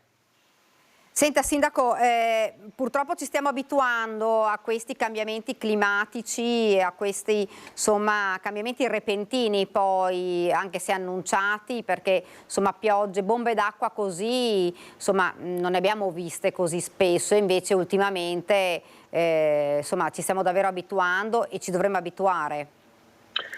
Ai cittadini bisogna raccontare la verità. Prima questi episodi accadevano ogni tot centinaia d'anni, ad esempio la pioggia dei giorni scorsi non avveniva da 300 anni. E in realtà bisogna raccontare ai cittadini che c'è un cambiamento climatico che sta accelerando questi fenomeni e che causerà sempre più disagi. Quindi queste piogge torrenziali noi le avremo sempre più spesso. L'innalzamento di certi canali e di certi fiumi lo avremo sempre più spesso. Dobbiamo attrezzarci soprattutto per ridurre le emissioni di CO2, altrimenti sarà una costante, vivremo sempre episodi di situazioni estreme con grandi siccità e paradossalmente con fenomeni come quello che vediamo da un punto di vista piovoso sempre più estremi in maniera sempre più frequente. Purtroppo è una realtà dalla quale non possiamo sottrarci, ma dobbiamo affrontarla in primis riducendo le emissioni di CO2, altrimenti sarà sempre più frequente questa casualità degli eventi. La preoccupazione, Sindaco, per le prossime ore, da quello che si sta cercando di capire anche dalle previsioni, perché in alcune zone già piove tanto, in altre c'è un momento di tregua, ma le prossime ore saranno quelle cruciali. Sì, siamo molto preoccupati, non lo nascondo, anche se qui non sta piovendo, appunto perché noi subiremo tutta l'acqua che da monte scende a valle. Quindi abbiamo già preallertato tutto quello che potevamo preallertare. Ovviamente noi abbiamo una ventina di volontari della Protezione Civile e l'invito che faccio a tutti i cittadini, non solo di Montegrotto ma anche dei comuni del Veneto, è di far parte dei gruppi di Protezione Civile, altrimenti nel momento del bisogno le richieste sono tante, ma chi lavora sono sempre i soliti, peraltro con un'età che è sempre più avanzata. Quindi, anziché pensare al servizio di leva obbligatorio, pensiamo all'obbligatorietà da parte soprattutto dei più giovani di farsi 6 mesi di volontariato con la protezione civile per essere pronti ad aiutare il vicino di casa o chi ha bisogno nel momento dell'emergenza. Sindaco, la ringrazio, grazie ovviamente, poi se ci dovessero essere dei nuovi sviluppi la ricontatteremo per vedere com'è la situazione. Grazie davvero Sindaco. Grazie a voi per il servizio che fate e siamo a vostra disposizione. Ciao a tutti. Grazie. Insomma, l'avete sentito anche dal sindaco, i fondamentali anche i volontari della protezione civile che continuano a lavorare costantemente insieme anche ai vigili del fuoco, tantissime, l'abbiamo visto le chiamate alcuni giorni fa che sono continuate ovviamente durante anche questi giorni proprio perché la gente si è trovata in difficoltà e quindi tantissimi gli interventi dei vigili del fuoco e purtroppo il centralino dei vigili del fuoco ha continuato ora ad essere davvero rosso, tante le chiamate, i cittadini poi sono davvero preoccupati. Ci fermiamo adesso per qualche istante di pubblicità, poi ci ricollegheremo proprio con i colleghi che sono, l'abbiamo visto, sotto la pioggia battente in alcune zone, con zone che sono già tornate sott'acqua. Ci fermiamo qualche istante di pubblicità, poi torniamo di nuovo in studio.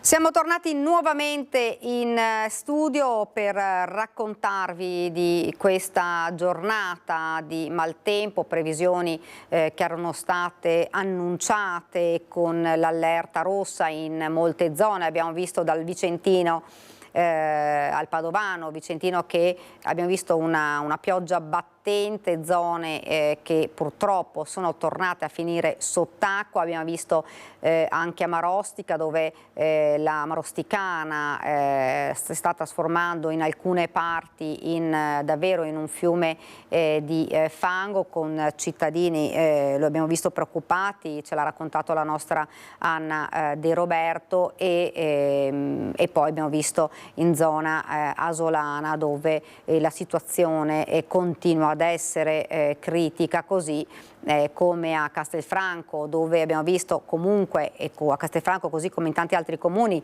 rimane aperto il COC con squadre di protezione civile e volontari che stanno girando nelle zone che sono più a rischio sulle rive dei fiumi, stanno controllando i livelli, i fiumi che sono davvero sorvegliati speciali. Abbiamo visto come salgono in maniera importante.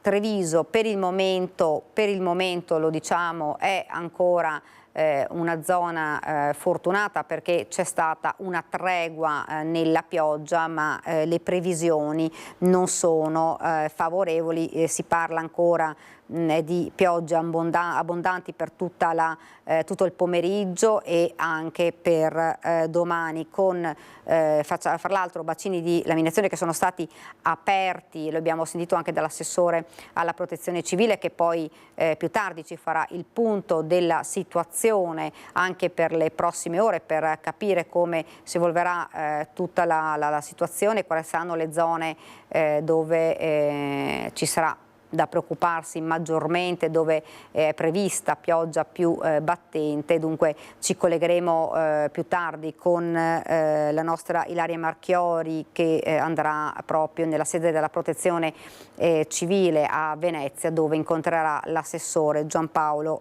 Bottacin. E abbiamo detto più volte, davvero situazioni difficili nelle abitazioni, ma situazioni davvero complicate, se non disastrose per quanto riguarda l'agricoltura. La Confederazione Italiana Agricoltori ha fatto infatti già una prima stima per i danni dei giorni scorsi per le colture del Veneto, almeno 50 milioni. Questo è un bilancio in evoluzione che è destinato a peggiorare, e queste piogge di oggi di certo non migliorano questa situazione. E sicuramente i danni sono ingenti, sia diretti alle coltivazioni e ai prodotti, sia indiretti perché non consentono agli agricoltori di effettuare gli interventi che dovrebbero essere fatti in campo in questo periodo. La stima è ancora in evoluzione, ma certo i danni delle esondazioni degli ultimi giorni al comparto agricolo sono ingenti, almeno una 50 di milioni di euro secondo CIA Veneto. Primo raccolto a risentirne sarà quello delle ciliegie. Alcune produzioni, in particolare le varietà più precoci di frutta, parlo principalmente delle ciliegie, insomma, che con queste precipitazioni sono arrivate ad avere danni ormai prossimi al 100%. Danni pesanti anche ai seminativi. Come vediamo, ovviamente avere le culture in campo oppure di recente semina come il mais ad esempio, dove il problema dell'asfissia radicale comporta la morte sostanzialmente delle piantine che sono da poco state messe a dimora, la necessità di dover sostanzialmente riseminare quando le condizioni lo consentiranno. Ma a subire conseguenze negative saranno anche grano, frumento e orzo, che hanno le spighe in fase di maturazione, come pure le viti, che pur potendo sopportare qualche giorno di ristagno idrico sono ora più esposte alle malattie. Attualmente tutte le principali vitigni del nostro territorio si stanno avvicinando, sono già in fase di fioritura e quindi qui c'è il rischio che partano delle malattie importanti come la peronospora, come la botrite, che possono compromettere la produzione di un anno. E l'abbiamo detto, insomma, situazione difficile anche nel Veronese. La nuova ondata di forti piogge ha causato l'interruzione della provinciale 14B in località Arzarè, nel comune di Bosco Chiesanuova, a causa di alcuni smottamenti.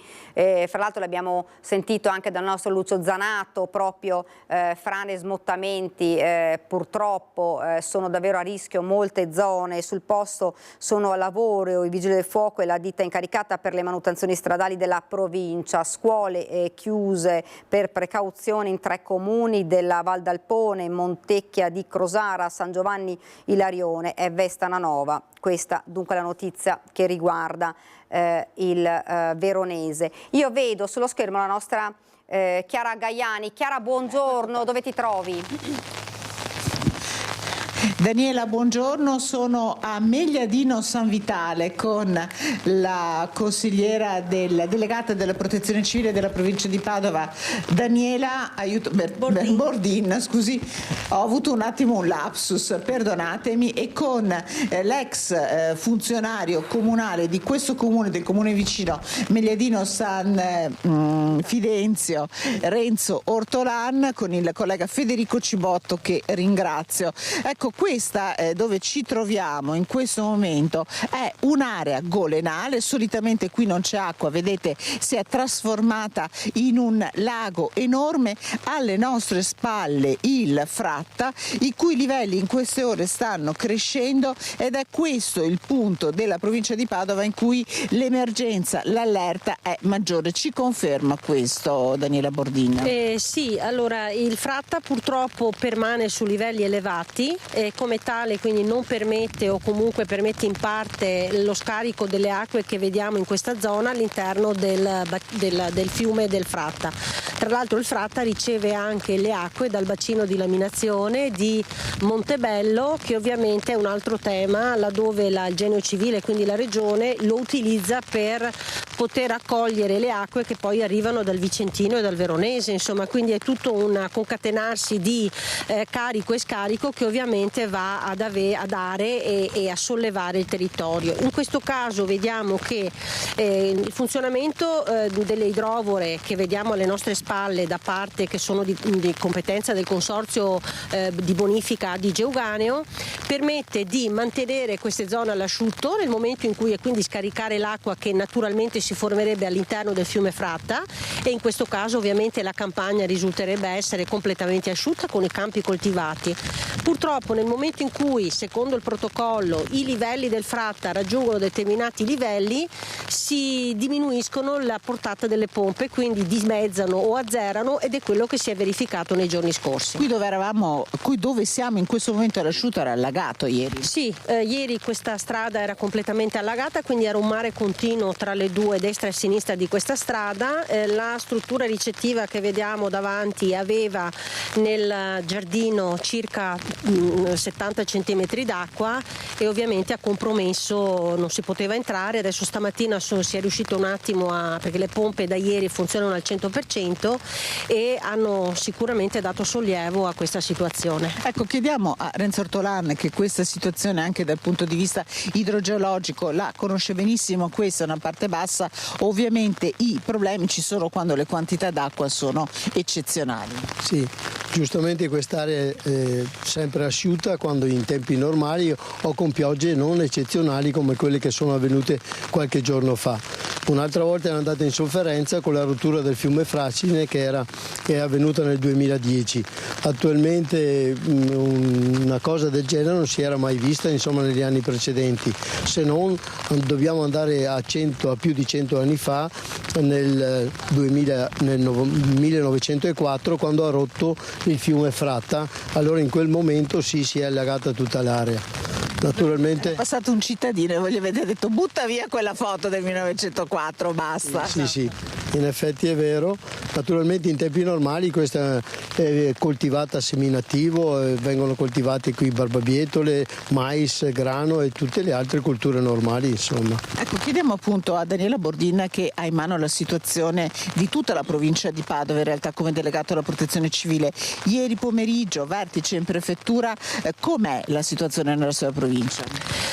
Allora, la situazione è di massima allerta, tanto che il bollettino della Regione Veneto mette la nostra zona in zona rossa per le criticità dovute alle precipitazioni previste, che sono sicuramente minori rispetto a quelle che abbiamo avuto nei giorni scorsi, però purtroppo insistono su un territorio molto fragile. L'attenzione maggiore, come abbiamo detto, sussiste sul Fratta, perché si tratta di un corso d'acqua in cui gli argini sono sotto stress per effetto dell'acqua molto elevata per il permanere per più di qualche giorno, e questo ovviamente causa fragilità negli argini, ma anche il Muson dei Sassi risulta essere molto attenzionato. È stato recuperato, la rotta del Muson dei Sassi è stata recuperata venerdì sera, si era completamente chiusa. Nel corso dei giorni successivi sono stati, con il sole, si sono recuperati dei movimenti franosi che avevano interessato gli argini, però è chiaro che comunque la fragilità degli argini, laddove soprattutto ci sono state sovrapposizioni delle acque, tra l'altro ci sono acque che entrano ed escono all'interno tra il Muson dei Sassi e il Muson Vecchio, che hanno sicuramente stressato gli argini e come tali sono attenzionati in maniera particolare. Ecco, sono giorni di super lavoro anche per i volontari della protezione civile, che non finiremo mai di ringraziare. Quanti uomini e donne sono in campo in queste ore?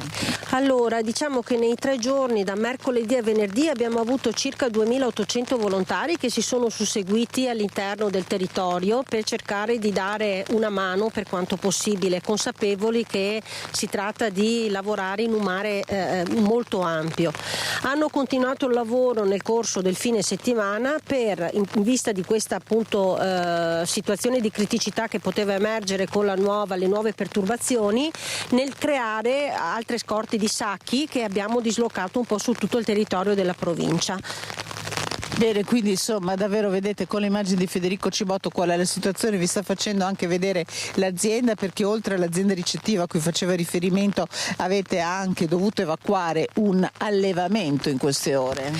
Sì, si sono concluse ieri, nel corso della giornata di ieri, delle operazioni di evacuazione di circa 3.000 capi di bestiame, dei tori e vitelli da latte, che appunto erano presenti nella stalla che è più indietro rispetto a questa struttura ricettiva, e il prefetto ha fatto un'ordinanza con il quale anche sollevava gli autisti da eventuali momenti di stop previsti dalla normativa, proprio per cercare di liberare il prima possibile, ma comunque la tempistica richiesta da venerdì fino a ieri, quindi numeri importanti che hanno messo sotto stress sicuramente la situazione. Allora io dico al collega Federico che c'è un'auto dietro di lui e magari si sposta e lascia libero, giusto per evitare che succedano succedono incidenti. Daniela, se sei d'accordo, io con lui appunto vediamo, o andiamo nella struttura ricettiva oppure andiamo proprio sull'argine del Fratta per farvi vedere la situazione. Ti richiederei la linea, quindi quando siamo pronti. Grazie davvero a Chiara Gaiani, lo vedete, insomma vi stiamo raccontando un po' da tutte le province che sono quelle più a rischio e quelle dove ci sono maggiori difficoltà. Vi stiamo raccontando di questa giornata, di questa nuova ondata di maltempo, come dicevamo, che era stata preannunciata. Poi fra davvero pochissimo ci collegheremo anche con Venezia per sentire il punto della situazione dall'assessore alla protezione civile Giampaolo Bottaccin. Vedremo come saranno, quali saranno le previsioni. Insomma, fino ad ora si è parlato di non di una bomba d'acqua, ma di una pioggia comunque costante nelle ore, in una situazione che è già difficile, causata e provocata già dal maltempo di qualche giorno fa, quindi una situazione che si va a complicare. Abbiamo visto anche, lo rivedremo anche fra un po', proprio la corsa per prendere da parte delle famiglie, per prendere i sacchi di sabbia da mettere nelle case per cercare di difendersi dall'acqua, e vedremo insomma come si evolverà la situazione anche nelle prossime ore. Io vedo sullo schermo, lo vedo già qui sullo schermo, il nostro Lucio Zanato. Lucio, intanto buongiorno, sempre sott'acqua ti vedo, dove ti trovi ora? Non sento. Allora, non so se sono in onda, Daniela, io prendo la linea, mi dice la Nicoletta di sì. Allora vi dico dove siamo. Siamo nella zona delle fornace dell'innovazione. Praticamente abbiamo lasciato il Musone dei Sassi, quindi il casonetto. Stiamo facendo il giro sostanzialmente della bassa, ai piedi della collina di Aso, della Rocca, e quindi qui siamo in un'altra area. E quella che vedete è l'esondazione lungo la Marosticana Schiavonesca, per intenderci la strada che da Montebelluna, da Montebelluna porta verso Bassano. Lunghe code, traffico rallentato, perché qui diciamo questo non è il Musone dei Sassi, ma sono dei canali, diciamo così, di adduzione, cioè sono dei canali che prendono l'acqua dai campi. E allora Nicoletta vi fa vedere un'immagine emblematica. Questa è l'acqua che arriva giù dai campi e che passa attraverso i muri di Cinzione, per dirvi il livello di la quantità d'acqua che è presente sui campi e il fatto che i campi non assorbono più. Quindi praticamente questa è una vasca completamente piena e adesso l'acqua sta scendendo e sta scendendo a valle. Per intenderci, qui siamo nella zona di Borgo Polo. Tenteremo adesso di passare la strada, vediamo se ci investono. Non ci investono, ecco qua che si fermano, anche se prendono velocità, e proprio per questo motivo siamo venuti qua. Vedete qui continua, ecco, questa è l'opera di erosione che viene fatta dall'acqua, guardate qua. E qui devo dirvi che non più di 10 minuti fa c'erano 10 centimetri d'acqua. La notizia buona che vi posso dare è che in questo momento qui sta piovendo molto meno rispetto a prima. Noi nel piccolo spazio, diciamo così, di attraversamento verso questa zona abbiamo incontrato veramente una perturbazione molto intensa, e questo è stato il risultato. Siamo arrivati che faceva 10 centimetri d'acqua, adesso qui sta calando. Perché? Perché praticamente ha quasi smesso di piovere, vedete, piove appena appena, una pioggerellina più che accettabile, quindi la differenza la fa proprio la bomba d'acqua. Questo è il senso. Noi ci stiamo avvicinando perché da questa visuale vi faccio vedere come stanno confluendo, come sta cercando di scendere l'acqua verso valle, e qui, se Nicoletta riesce, vi fa vedere la strada di Borgo Polo, che è uno dei borghi, diciamo, dove ci sono delle criticità. Questa noi l'avevamo già incontrata giovedì scorso, e diverse case, proprio per via della discesa vorticosa dell'acqua verso valle, erano state allagate. E devo dirvi, quando noi siamo arrivati, l'acqua qui viaggiava, era diventata una sorta di fiume quella strada. Adesso invece è diminuita, devo dire, in maniera importante. Insomma, cosa dire? In questa zona qui adesso, appena ha smesso di piovere intensamente, l'acqua si è subito abbassata. Certo è che la criticità le criticità si stanno già facendo vedere nella zona dell'Asolano. Adesso noi torniamo verso la Marosticana Schiavonesca sperando di non farci... Ecco, vedete cosa succede quando passano le auto, perché qui c'è davvero molta acqua. Allora mettiamoci qua, dalle sirene mi pare di capire che stanno arrivando dei pompieri, vediamo, stanno arrivando dei pompieri. Aspetta, dai Nicoletta che approfittiamo per passare perché hanno bloccato la strada. Ecco, vedete l'acqua e soprattutto sentite la forza.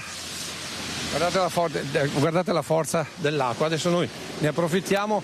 Ecco i pompieri che sono del distaccamento di Asolo che evidentemente stanno intervenendo per i primi allagamenti. Adesso noi ci sposteremo nella zona del magazzino comunale dove il sindaco sta già predisponendo gli interventi. Ecco un altro mezzo di distaccamento, come vedete, con le autopompe, anzi con proprio le pompe per l'acqua, quindi evidentemente abbiamo già le prime abitazioni, le prime aree allagate nuovamente. Daniele, io a questo punto mi sposterei verso il magazzino comunale per fare il punto della situazione col sindaco per quanto riguarda quest'area dell'Asolano. Se non hai domande, a te la linea.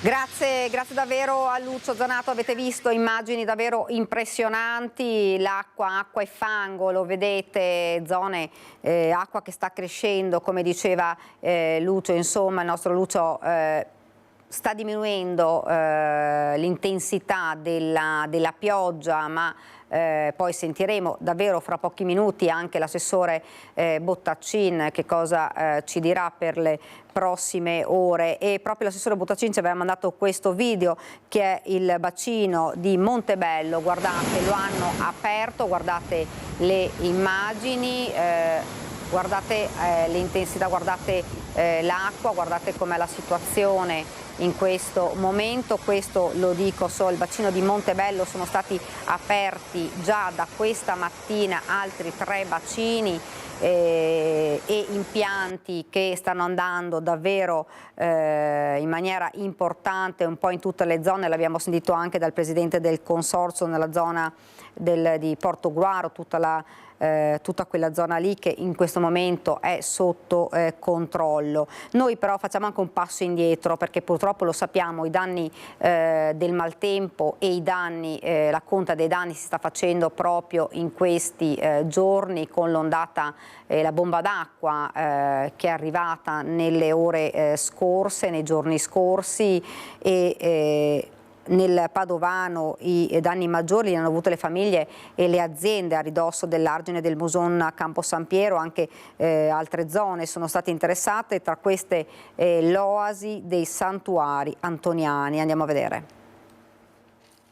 Neppure la cappellina dell'Oasi Sant'Antonio, casa di spiritualità dei frati, è stata risparmiata a Campo San Piero dagli allagamenti seguiti alla rottura dell'argine del Muson. I santuari si trovano in destra idraulica nella parte opposta rispetto a quella interessata dalla rottura. Nonostante ciò l'acqua è entrata nell'intera ala del seminterrato danneggiando mobili, infissi, muri e pavimento. Immediata è scattata la solidarietà di tante persone che stanno dando una mano. Nonostante tutto, i frati hanno fatto sapere che ci vorranno settimane per poter tornare alla normalità e chiedono l'aiuto concreto con donazioni attraverso PayPal oppure sul conto intestato a Collegio Antoniano Oasi Sant'Antonio.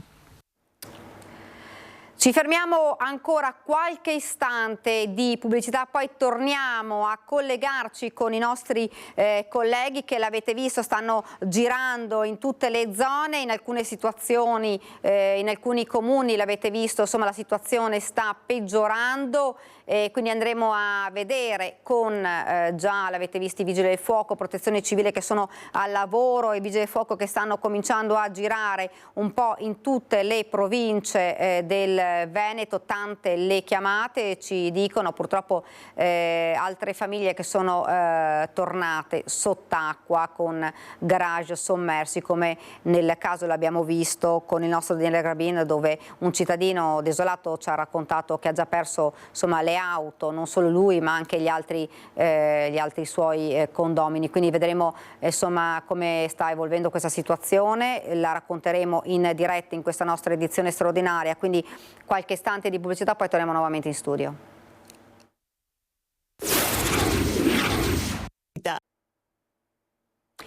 Rieccoci nuovamente in studio a raccontarvi puntualmente la situazione in Veneto di questa nuova ondata di maltempo. L'abbiamo detto più volte, maltempo che era stato annunciato con l'allerta rossa, soprattutto in alcune zone, purtroppo le stesse zone già colpite dal maltempo di alcuni giorni fa e che stanno ancora facendo la conta dei danni.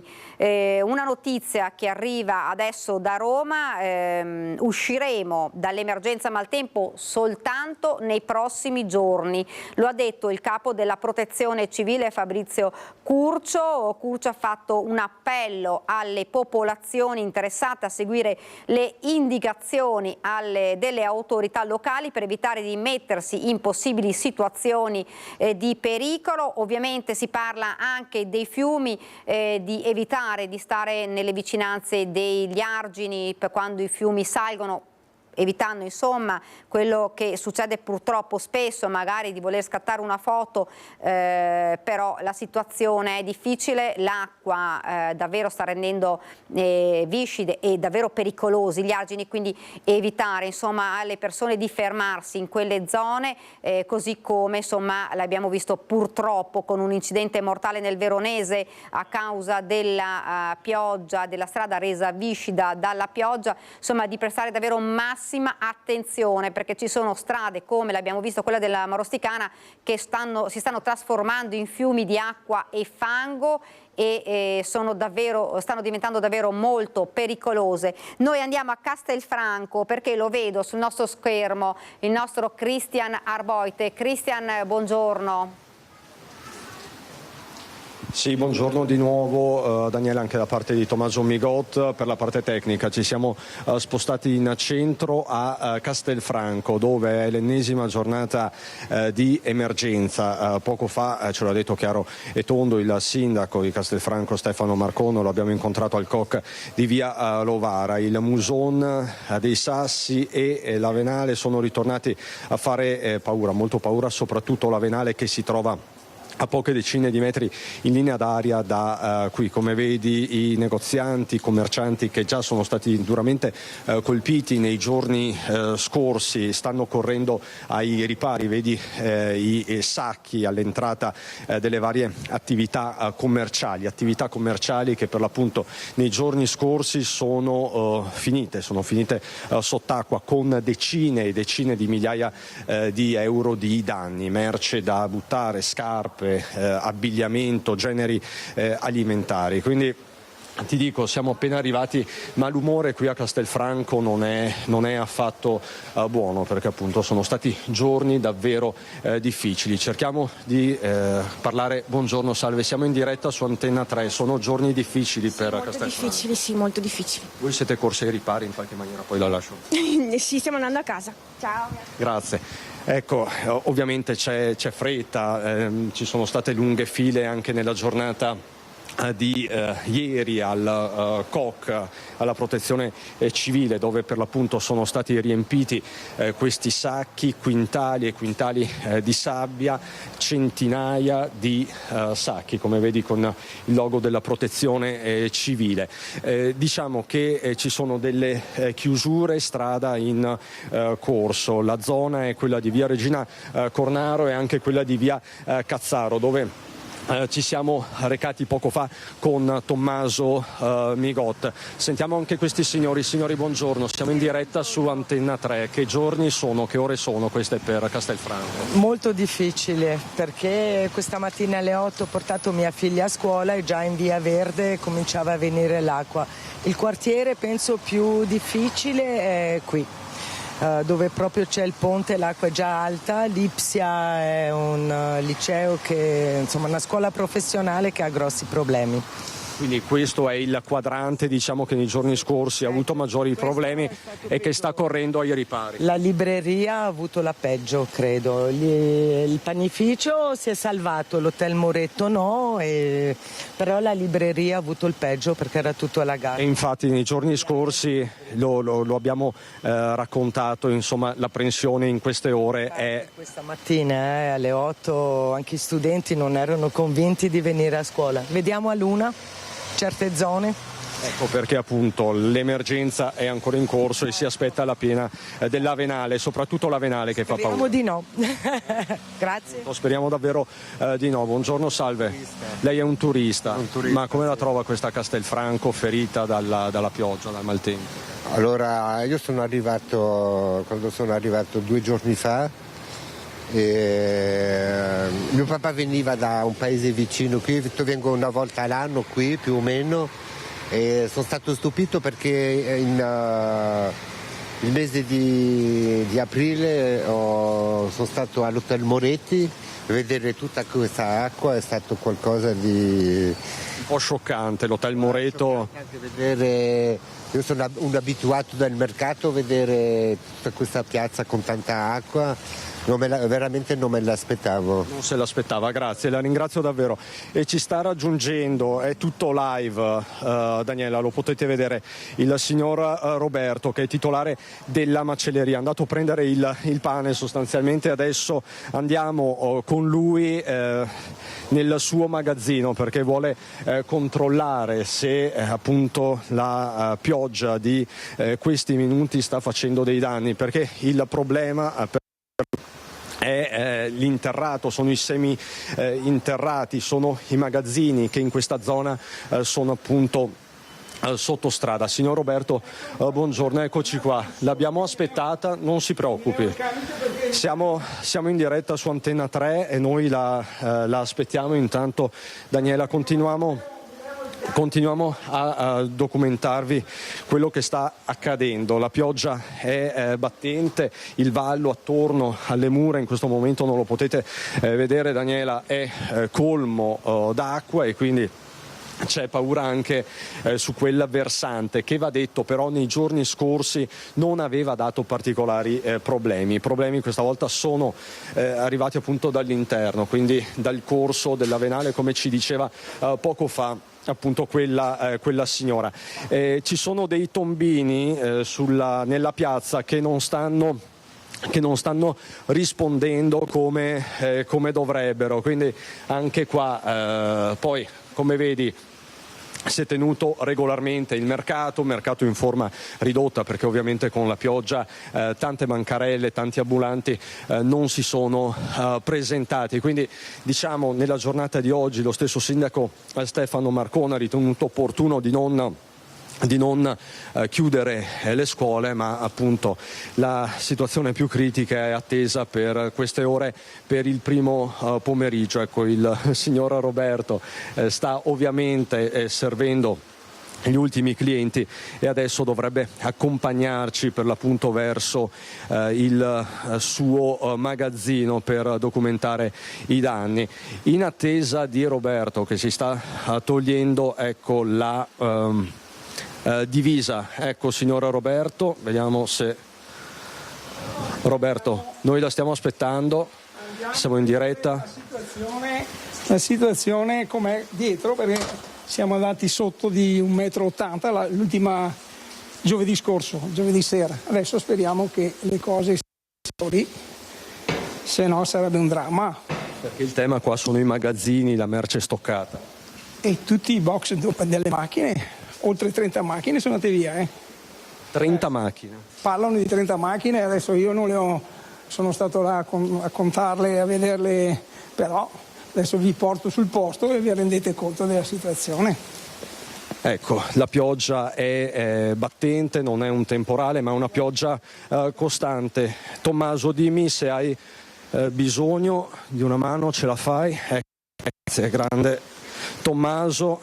Ovviamente scavalchiamo questi sacchi di sabbia e vediamo com'è la situazione. Vedete, lì abbiamo fatto una rosta per evitare che la venale entri come è entrato l'ultima volta, e abbiamo coperto già le bocche di lupo perché sotto abbiamo i box. Sotto ci sono i box. Adesso andiamo a vedere. Andiamo a vedere la situazione. Quindi spero, Daniela, che la linea tenga. Io non ti sento in questo momento perché sento i colleghi sotto, quindi se ci sono problemi in caso ci aggiorniamo via messaggio. Ecco, signor Roberto ci sta portando quindi al piano -1. Qui abbiamo già pulito, quindi non prendete visione di dove era arrivata l'acqua, ma l'acqua era...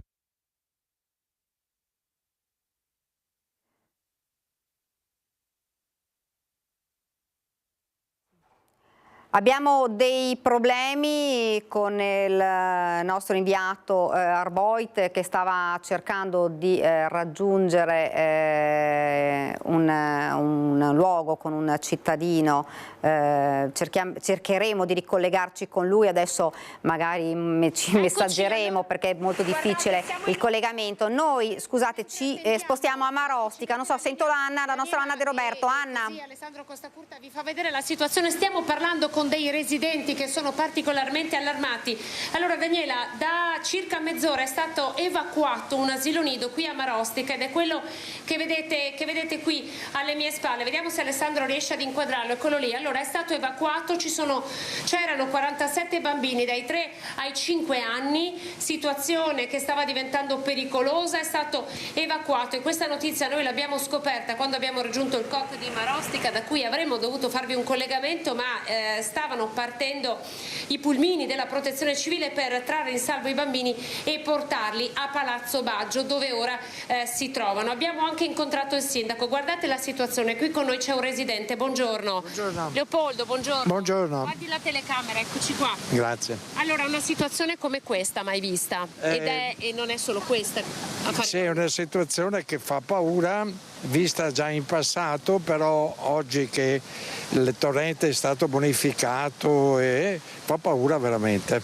Dove siamo esattamente? Come si chiama questo affluente? Siamo sulla Longhella, torrente Longhella, in località Borgogiara, vicino a Borgogiara, qui a Marostica.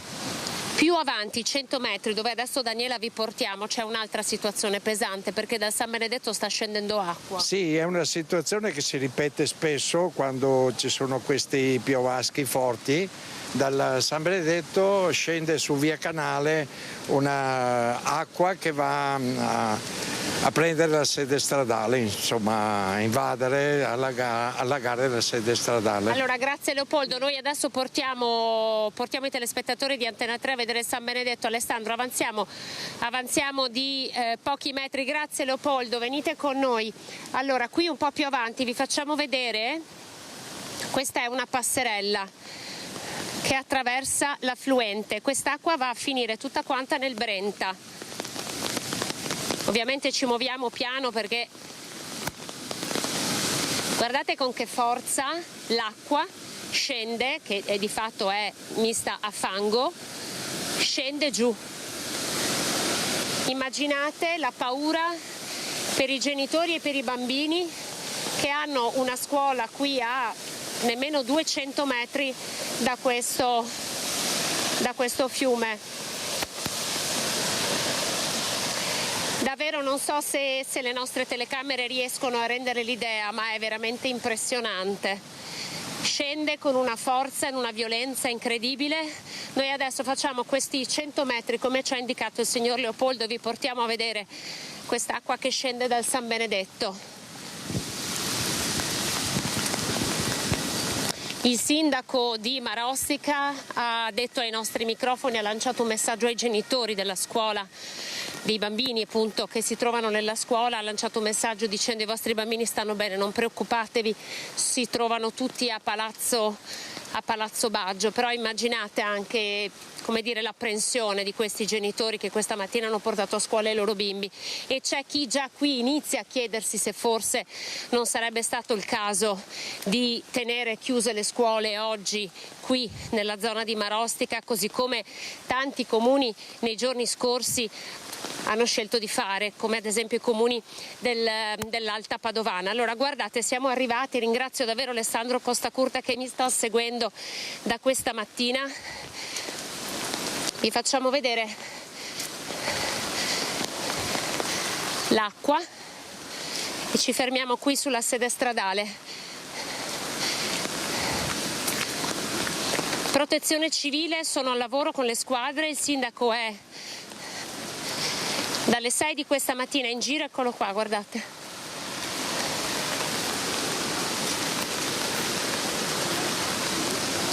Dove andiamo? Di qua?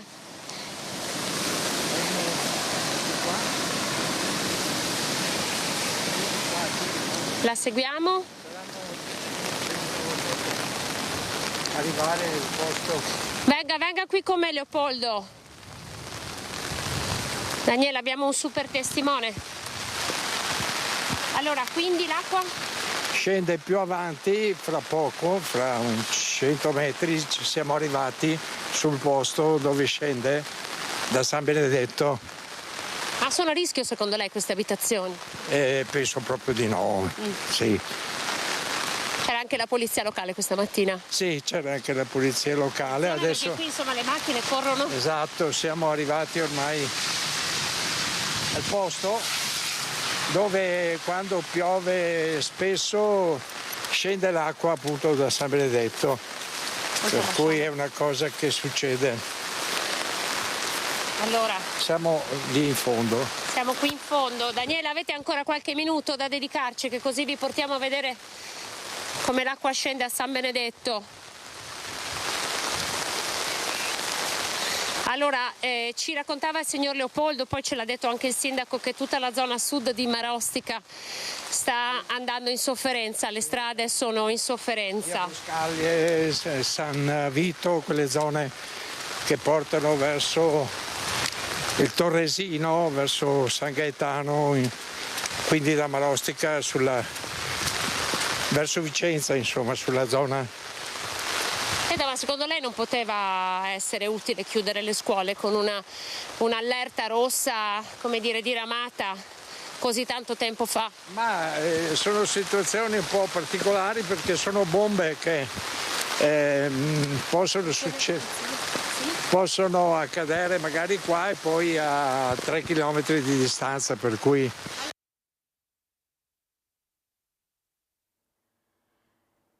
Si è bloccata ovviamente, lo potete capire, con il maltempo, ci sono anche problemi con i collegamenti, vediamo se riusciamo a ripristinare la nostra inviata Anna De Roberto per farci vedere la situazione in quella zona. L'avete visto, la forza di quell'acqua, abbiamo visto immagini davvero impressionanti e non so se riusciamo a ripristinare il collegamento con la nostra Anna De Roberto. Nel frattempo una notizia: è stata sospesa poco prima delle 10 di questa mattina la circolazione ferroviaria tra Ala, Trento e Peri in provincia di Verona per le avverse condizioni meteo che stanno interessando la zona e che hanno provocato l'allagamento della sede ferroviaria della linea Verona-Brennero. In quella zona la circolazione è tornata regolare verso le 11.50, anche se si registrano alcuni rallentamenti. Io mi ricollegherò fra pochi minuti con la nostra Anna De Roberto per continuare questo viaggio in questa zona davvero in crisi. Intanto andiamo subito, l'avevamo annunciato, a Venezia. La vedo la nostra Ilaria Marchiori con l'assessore regionale Bottacin. Ilaria, buongiorno. Sì, buongiorno a te Daniela, buongiorno ai nostri telespettatori. Siamo proprio qui, come anticipato, con l'assessore regionale alla protezione civile e all'ambiente Giampaolo Bottacin, che ci illustra innanzitutto, assessore, e grazie anche del suo tempo, perché sappiamo che lei ce lo sta dedicando tra una riunione all'altra. Allora, il punto della situazione, anche dopo le riunioni che si sono appena svolte, attualmente qual è?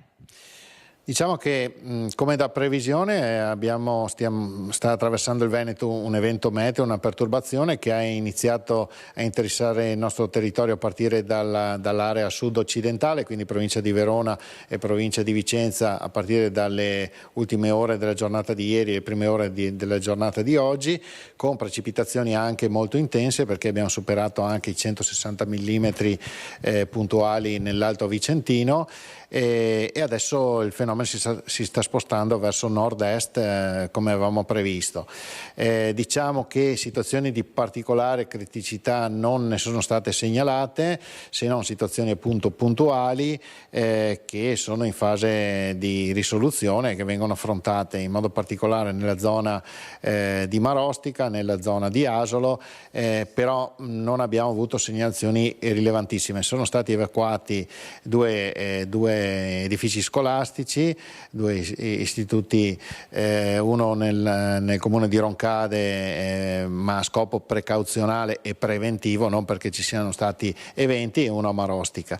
Oltre a questo non abbiamo fenomeni particolari che ci sono stati segnalati. Ovviamente il territorio è stato molto sotto pressione in questi ultimi giorni e pertanto attenzionati particolarmente sono i due bacini, quello del Brenta Bacchiglione e quello del Muson dei Sassi. Per quanto riguarda l'area vicentina, in questo momento sono entrati in funzione, anzi questa mattina sono entrati in funzione il bacino di laminazione di Montebello che agisce sul Lagno e il bacino di laminazione di Caldogno che agisce invece sul Bacchiglione.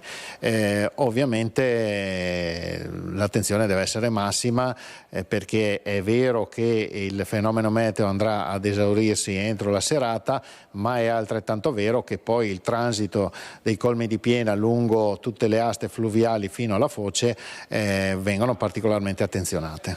Ecco, lei dice che andrà a esaurirsi entro la serata, poi per i prossimi giorni che cosa ci dobbiamo aspettare invece? Ecco, nei prossimi giorni sicuramente non ci saranno fenomeni meteo rilevanti come quelli di questa notte e della settimana scorsa, però pioverà ancora, quindi ci saranno dei fenomeni molto meno intensi, però non ci sarà il bel tempo che tutti speriamo che arrivi. Quindi l'attenzione continua a esserci, fermo restando che il peggio dovrebbe essere passato. Ecco, di certo questo clima non sta aiutando le zone turistiche del nostro territorio, in primis il litorale. No, parlando con gli operatori turistici mi dicono che questo maggio è veramente un maggio da dimenticare, molto pesante. Io mi auguro che con il mese di giugno ci siano delle giornate che possano dare soddisfazione ai turisti, perché il maggio è stato veramente uno dei maggio più piovosi che abbiamo registrato nella storia. Ecco, infatti, dunque bisogna far fronte anche a questi cambiamenti climatici, iniziare a capirli anche per imparare a fronteggiarli, e poi tante le opere fatte ma tante ancora da fare. Assolutamente sì, ci siamo dotati di un piano che poi è stato soprannominato il piano Dal Paos, perché è stato realizzato con l'Università di Padova, lo staff del professor Luigi Dal Paos, che è un luminare in campo idraulico, e questo piano vale 3,5 miliardi di euro di opere. Noi, facendo le corse contro il tempo, abbiamo realizzato oltre 1,5 miliardi, quasi 1,8 miliardi di opere idrauliche. Sono opere che non si vedono. Mi piace sottolineare che negli ultimi 4 anni abbiamo avviato cantieri per oltre 1 miliardo di euro e il numero di cantieri è 2.527, quindi una mole di lavoro enorme. Ringrazio tutte le nostre strutture regionali in questa lotta contro il tempo per recuperare il tempo perduto, perché se è vero che noi stiamo correndo contro il tempo per realizzare opere di difesa del suolo, compresi i consolidamenti arginali, 400 milioni di euro negli ultimi anni per i consolidamenti arginali, è altrettanto vero che l'ultima grande opera idraulica realizzata in Veneto risale al 1926, che è il bacino di Montebello. Quindi evidentemente c'è stato un arco temporale in cui non si è probabilmente investito a sufficienza su questo fronte. Oggi noi stiamo cercando di recuperare e ripeto, la mole di lavoro è enorme, però insomma abbiamo intrapreso una strada che anche confrontandoci con altri territori d'Italia ci dice che siamo sulla strada giusta. Ecco, e proprio alla luce di quanto lei mi ha appena detto, cosa vuole rispondere a chi ha sollevato alcune polemiche negli ultimi giorni?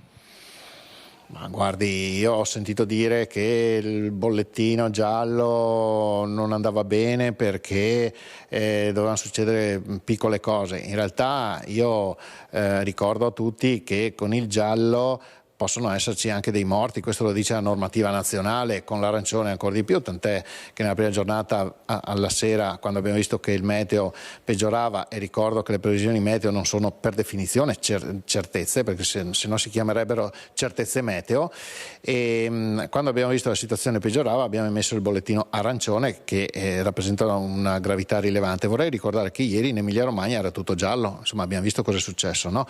E queste sono normative nazionali del Dipartimento della Protezione Civile Nazionale che devono valere per tutta l'Italia e che noi applichiamo. Per quanto riguarda altri aspetti, io posso dire che da quando, io parlo per me, da quando ci sono io, insomma, non è mai successo che siano stati attivati un numero così rilevante di cantieri di opere di difesa del suolo da una regione in Italia nella storia della Repubblica Italiana. Certo, è una corsa contro il tempo, perché se abbiamo realizzato 1.800 milioni di euro di opere, ma il piano vale 3,5 miliardi, vuol dire che siamo a metà e quindi c'è ancora molto da fare, però siamo sulla strada giusta sicuramente.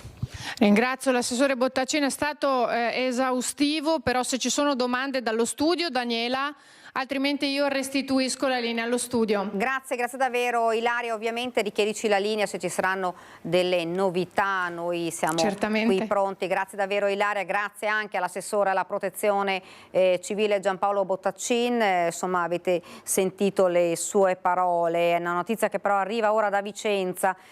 Cresce la preoccupazione per l'ingrossamento dei fiumi Bacchiglione e Retrone che attraversano anche il centro storico, stanno aumentando a vista d'occhio la loro portata. A preoccupare in particolare il Bacchiglione, che è a Ponte degli Angeli, dove è posto un pluviometro di riferimento. Alle ore 12 ha superato i 5 metri, ben oltre il livello di guardia, posto a 4,5 metri. Qualche chilometro più a sud in direzione di Padova, ai confini tra i comuni di Vicenza e Torri di Quartesole, si sono verificate le prime esondazioni che al momento stanno interessando le campagne. La situazione viene monitorata con attenzione in tempo reale, visto che le piene dei fiumi in città sarebbero attese per metà pomeriggio. Io vedo invece il nostro inviato Christian Arboit che si trova a Castelfranco. Prima avevamo bloccato il collegamento. Christian, a te la linea. Sì Daniela, stavamo scendendo con il signor Roberto negli interrati, quelli colpiti nei giorni scorsi dall'alluvione qui di Castelfranco. Il signor Roberto è scappato a casa, i tempi sono stretti per tutti, soprattutto in una giornata come quella di oggi. Qui con me è rimasto Mario che ha perso ben 3 auto nei giorni scorsi. Sì, purtroppo sì. Su 4 macchine sono riuscito a salvarne una, perché non c'è stato molto tempo. In giro di un quarto d'ora ormai l'acqua era a 1 metro da quando è cominciato a salire dai tombini, e quindi non abbiamo avuto proprio tempo fisico di salvare tutto, no? È arrivata a 2 metri d'altezza. Quindi più o meno dove? Più o meno a questa altezza qua, dove si vede la linea, no? E sì, purtroppo le automobili sono rimaste sott'acqua per una decina di ore, quindi sono completamente distrutte da buttare. E purtroppo da giovedì sera siamo riusciti ad avere i garage venerdì intorno alle 18:30, perché purtroppo per tutta la giornata di venerdì, per tutta la mattinata di venerdì noi avevamo ancora gli scarichi della piazza Giorgione che scaricavano all'interno del nostro garage, e quindi è stato anche molto difficile con il rovere ad asciugare e a togliere. Diciamo che l'acqua non è scesa per ore e ore, questo è stato l'aspetto più inquietante, più impressionante, e oggi è ritornato a piovere parecchio. E quindi qual è il vostro stato d'umore? Siamo tutti in allerta, lavoriamo perché bisogna lavorare logicamente, e in pausa pranzo come adesso siamo qua a cercare di salvare le ultime cose che avevamo salvato la volta prima, e sperando che non succeda altro. Però insomma. Allora Daniela, tutti corrono giustamente in questi minuti a Castelfranco, come diceva Mario, tanti stanno rientrando a casa, chi ha lasciato il proprio negozio, ci sono i sacchi di sabbia che vi abbiamo mostrato prima. Adesso risaliamo in superficie perché andiamo nella zona più colpita, quella verso l'albergo Moretto, poi con Tommaso Migot ci dirigiamo anche verso Bella Venezia e pensavamo anche a Riese Pio X, ma appunto la situazione sta evolvendo, come puoi ben immaginare, come già stai raccontando. Grazie Mario, con Tommaso Migot ti restituisco nuovamente la linea, fra poco Daniela. Grazie davvero a Cristian Arboit con il quale ci collegheremo fra qualche istante. Io vi presento l'ospite che ci ha raggiunto qua in studio, il sindaco di Spresiano Marco Della Piedra. Intanto sindaco, buongiorno. Buongiorno Daniele, buongiorno ai telespettatori. Buongiorno, purtroppo neanche tanto buongiorno perché abbiamo visto insomma ci sono zone che sono tornate sott'acqua, ha cominciato a piovere fortunatamente non tanto nella zona di Treviso, peggio sta andando nell'Asolano, Vicentino e Padovano, dove la pioggia battente sta davvero mettendo in ginocchio altri cittadini. Io mi collego subito con la nostra Edi Kaliman, che la vedo a Casale sul Sile. Edi, buongiorno ancora. Rieccoci Daniela, buongiorno ai telespettatori, buongiorno al tuo ospite. Siamo a Casale, come dicevi bene tu, la pioggia sta abbastanza risparmiando la zona del Trevigiano, e siamo in compagnia però della sindaca Stefania Golisciani di Casale sul Sile, che abbiamo raggiunto subito dopo il briefing, perché rispetto alle previsioni che erano state fatte, sindaca, si prevedeva un peggioramento del meteo che avrebbe potuto portare poi a una crescita ulteriore del Sile. Rispetto a questo briefing come è andata? Allora, buongiorno, è andata bene, nel senso che noi già stanotte eravamo operativi con delle squadre, siamo stati sul territorio da mezzanotte alle 6 perché avevamo una previsione di un evento meteorico avverso già stanotte da mezzanotte alle 4. Fortunatamente non è avvenuto, sta ripiovendo ora in questo momento, però insomma abbiamo visto che anche il Sile è calato, e dal briefing insomma ci siamo organizzati per i monitoraggi nel momento in cui avremo il nuovo bollettino e vedremo appunto la situazione prevista. Infatti le piogge più preoccupanti erano previste per queste ore? Sì, e infatti proprio ora vediamo che sta ripiovendo, ma se si mantiene così va anche bene. Però noi abbiamo già distribuito sacchetti di sabbia a tutti i residenti che erano stati colpiti la settimana scorsa. Abbiamo delle postazioni con sacchetti di sabbia nel territorio già posizionati, e le squadre operative, sia la Protezione Civile che abbiamo anche la disponibilità dell'Associazione Nazionale Carabinieri in Congedo. Fino alle 21 c'è anche la Polizia Locale, insomma, quindi attendiamo per i monitoraggi e per intervenire all'occorrenza. Ecco, quindi questo il punto da Casale sul Sile. Non si tira ancora un sospiro di sollievo, sindaca? No, finché non vedo un bollettino che mi indica che qui è verde non si tira nessun sospiro di sollievo, ma non per allarmare qualcuno, ma per essere pronti e operativi. Daniela, questo è quanto da Casale sul Sile. Con Francesca Pezzo ti restituisco la linea. Grazie davvero Francesca Pezzo, grazie anche al Edi Kaliman, il sindaco di Casale. Noi ci spostiamo invece al magazzino comunale di Asolo, dove per noi, lo vedo, il nostro Lucio Zanatto, che dovrebbe essere in compagnia anche del sindaco di Asolo, Mauro Migliorini. Lucio, come sta andando la situazione? Intanto buongiorno, buongiorno si fa per dire, no, non sta andando per niente bene, perché qui ci sono tutta una serie di segnalazioni di aree veramente a livello. Stiamo parlando ad esempio, dato per un'informazione di servizio, la strada tra Ramon e Loria è bloccata perché è fuoriuscito il Pighenso, per cui chiunque transiti su quella strada, attenzione, perché c'è molta acqua lungo la strada, non si passa, tanto è vero che l'autobus con il trasporto di alcuni disabili ha dovuto fare marcia indietro. Questa è un'informazione che ci arriva dai cittadini proprio della zona. Qui invece ad Asolo continua il carico dei sacchi di sabbia, continua la preparazione e soprattutto il via vai dei cittadini che si stanno preparando. Allora io intanto vedo se riesco a recuperare, vediamo se intanto Nicoletta vi fa vedere le immagini, vediamo se riesco a recuperare chi ha fatto il giro qualche minuto fa, vediamo se riesco ad per recuperare il vice sindaco, ma non lo vedo in questo momento. Allora vedo se riesco a parlare un attimo con il sindaco. Sindaco, la posso disturbare? Sì. Ecco, buongiorno. Allora intanto il punto della situazione in questo momento. Allora, il punto di questa situazione, abbiamo numerosi volontari che stanno continuando a lavorare, insacchettare sabbia, grazie anche a diverse aziende che ce la stanno offrendo, che ci stanno dando una mano a spostarla. Nel contempo abbiamo alcune aree nelle quali alcuni canali sono esondati, il Muson è esondato in via Careggiate a Fagnano, però mi dicono anche che sta calando un po' l'ondata. Aspettiamo che passi da nord verso sud, quindi che attraversi tutto il nostro territorio comunale, incrociamo le dita e cerchiamo di essere il più possibile positivi. Abbiamo Borgo Polo, perché noi vediamo da quella zona lì di via Borgo Polo, lì come sta andando la situazione? Abbiamo visto che è arrivata la polizia locale, abbiamo visto anche i pompieri muoversi. Sì. Ci sono alcune aree tipo il Borgo Polo, anziché Villa Raspa, ma anche in via Gasparona Pagnano, che sono andate sotto acqua. Però stanno prontamente intervenendo sia i vigili del fuoco che la protezione civile, che anche altre squadre provenienti dalla provincia.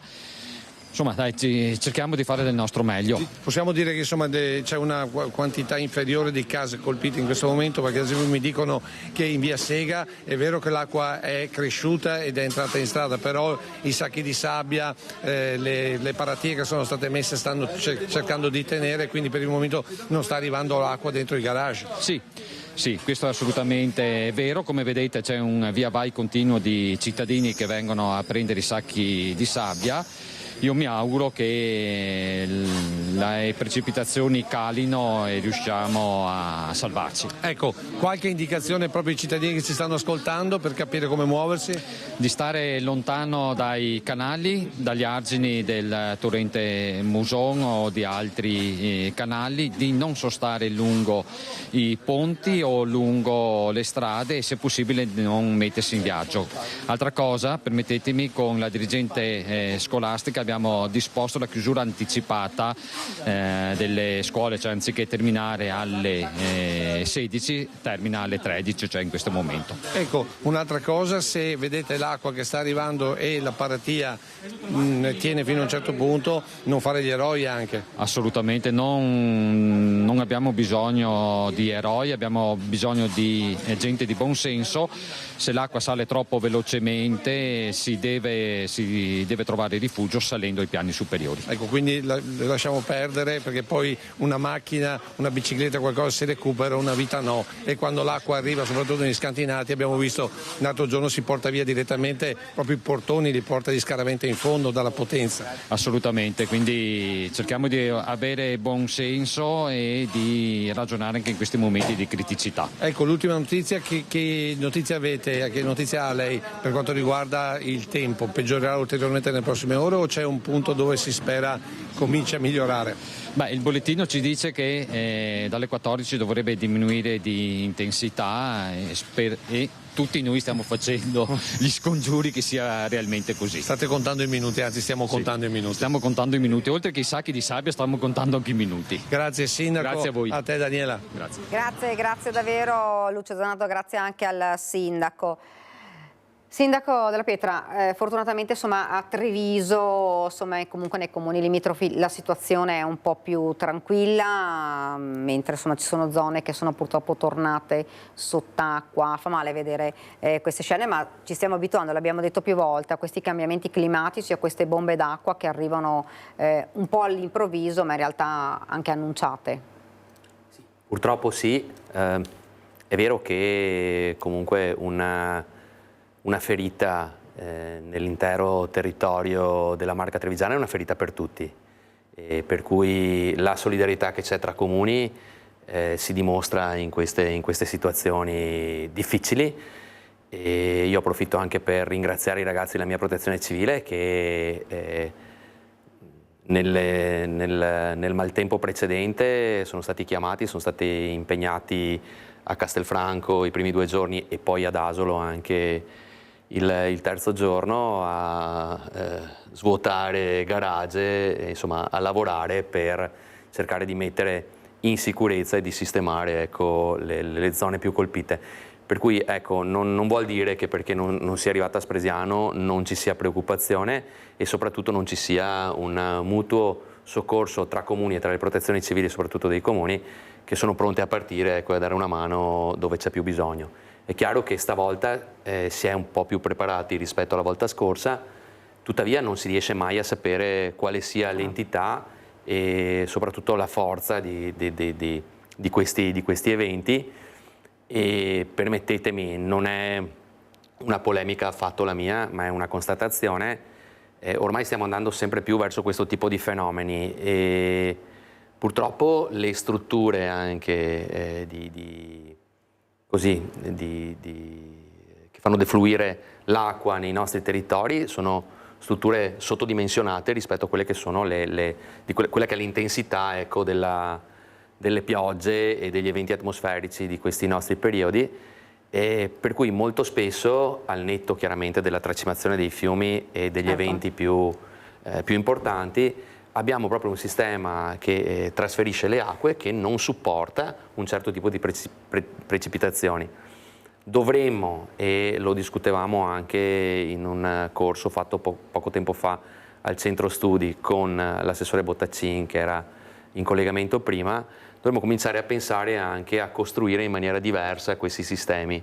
Se il tubo adesso è da 10, quello che porta l'acqua, bisognerebbe cominciare a costruire con tubi con una portata maggiore, perché è vero che molto spesso viene così indicato il sindaco che non pulisce i tombini, ma molto spesso, ecco, non è così, quindi bisognerebbe anche pensare a una struttura che ci permetta di essere meno spaventati ogni qualvolta arriva una precipitazione. Io l'ho vista già nello schermo, andiamo nel Padovano, la nostra Chiara Gaiani. Chiara, buongiorno ancora, dove ti trovi?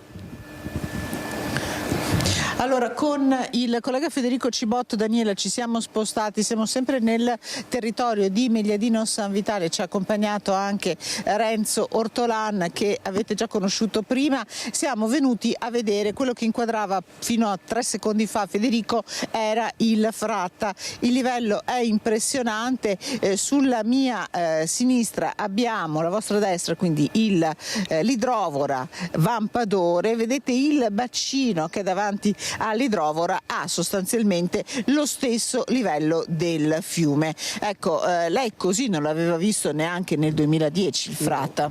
Nel 2010 era leggermente inferiore al livello che c'è oggi, però insomma era sempre un'emergenza anche quella, perché aveva rotto il fiume Fracine, che si trova a circa 5 km da qui. Ecco, la preoccupazione per il Fratta è che ha raggiunto circa i 9 metri, ha sentito il responsabile del consorzio di bonifica di Geogano nel frattempo, è legata al fatto che nel Fratta scarica il bacino di Montebello, uno dei due bacini importanti di laminazione che proteggono la zona del Vicentino. Sì, oltre al bacino naturale che noi abbiamo qui, frutto della bonifica, dove ci sono 2 idrovore, sia questa l'idrovora Vampadore che l'idrovora la nuova idrovora del fiume, sempre sul fiume, che butta sempre sul fiume Fratta, Grompa.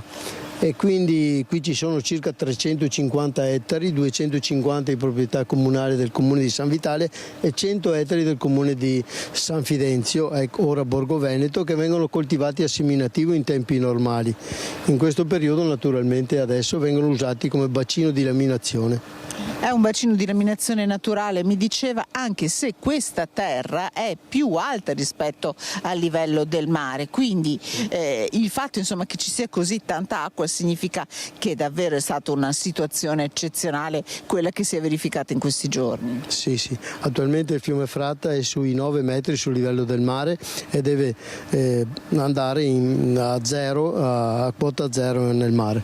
Noi i terreni qui in prossimità dell'idrovora sono su 7 metri del livello del mare. L'idrovora alza l'acqua a 2 metri per poterla buttare dentro far confluire nel fiume Fratta. Ecco, pensate che questa zona è una zona davvero molto particolare, anche molto bella dal punto di vista naturalistico.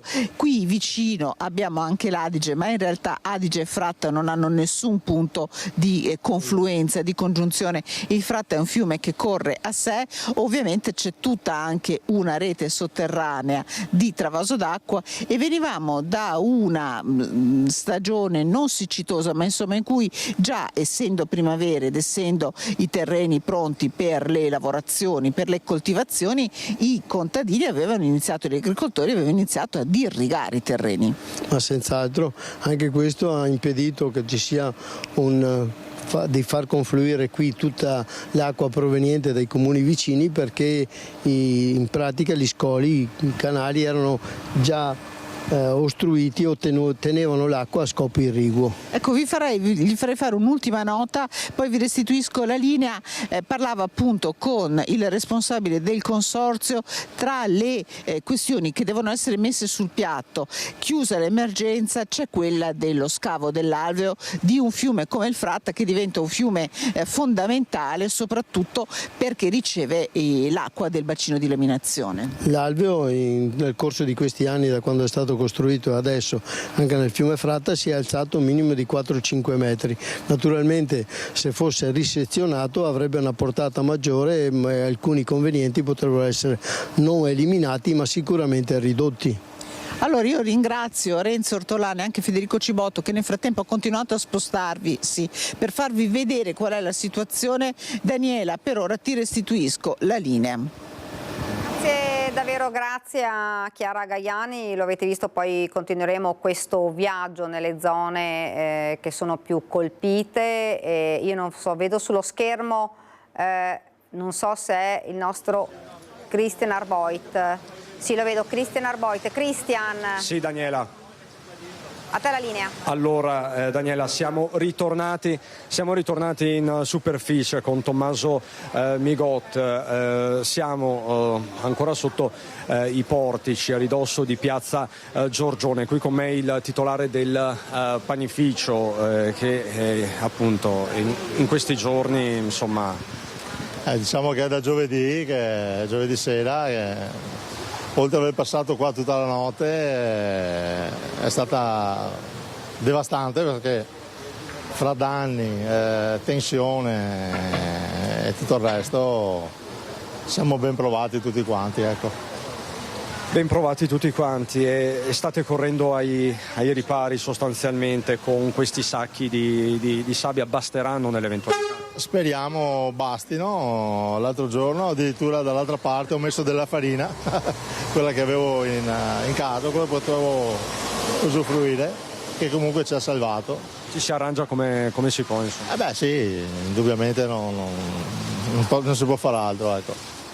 Allora, grazie infinite, grazie davvero. Vedo la titolare dell'albergo al Moretto. Signora, lei è stata... Lei c'è anche oggi? Sì, ci sono anche oggi. Come la vede? Vuoi che dica la verità o una mezza verità? Noi siamo qui per la verità. Ecco, io anche sono per la verità. La vedo brutta, bruttissima. Allora, io non voglio fare polemiche. È la quarta volta che praticamente noi ci riempiamo d'acqua qua.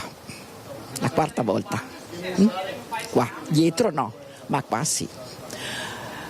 La sera non siamo riusciti a parlare con nessuno. Con nessuno. Chi ha provato a contattare, signora?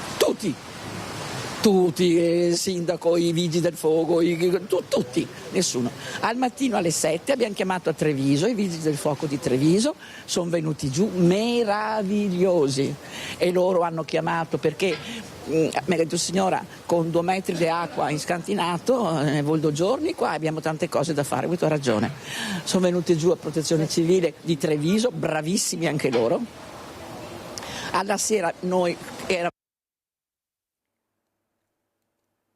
Si è ribloccato il collegamento purtroppo il maltempo blocca la ricezione, speriamo, perché se abbiamo sentito la testimonianza della... un attimino qua. Però io devo dire una cosa, non voglio entrare in polemiche, poi non ha senso, tanto da poi mi sa tutti.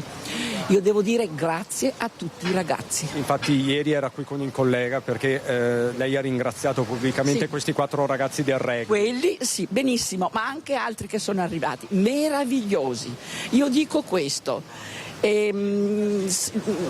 Sono di moda in questo momento i panettoni e tutte quelle cavolate là. Ecco, cerchiamo di insegnare ai giovani che se vogliono andare avanti c'è la fatica del cammino, però questi giovani ci sono e mi fa molto... Quindi lei ha sentito la loro vicinanza. Signora, lei che cosa si aspetta per le prossime ore? Adesso andiamo verso la Venale.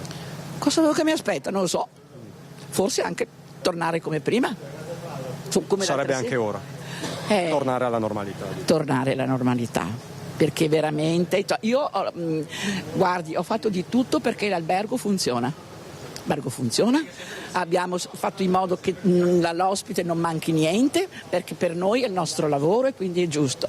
Però la cosa più importante per me sono stati i giovani. Io ho 80 anni e quindi molte volte mi domando, con questi giovani, con quello che vediamo in giro, e invece l'hanno stupita positivamente. Sono stata non meravigliata, ma veramente mi hanno veramente fatto capire che ci sono e che il nostro futuro può ancora andare avanti bene. Quindi un segnale di speranza in tutto questo. Grazie a tutti loro. Grazie. E anche a voi. Grazie signora, grazie. La titolare dello storico albergo al Moretto. Allora ritorno dai nostri ospiti di prima, c'è qui anche l'ex sindaco di Castelfranco negli anni 90 Muschetti, che adesso dove ci porta? Andiamo sul ponte dove di solito esonda il fiume, andiamo a vedere com'è la situazione. Allora facciamo così, Daniela, noi ci dirigiamo verso il ponte, sostanzialmente quello simbolico, quello dove appunto la Venale fa più paura, e quando arriveremo con Tommaso Migot ti richiederò la linea fra poco. Grazie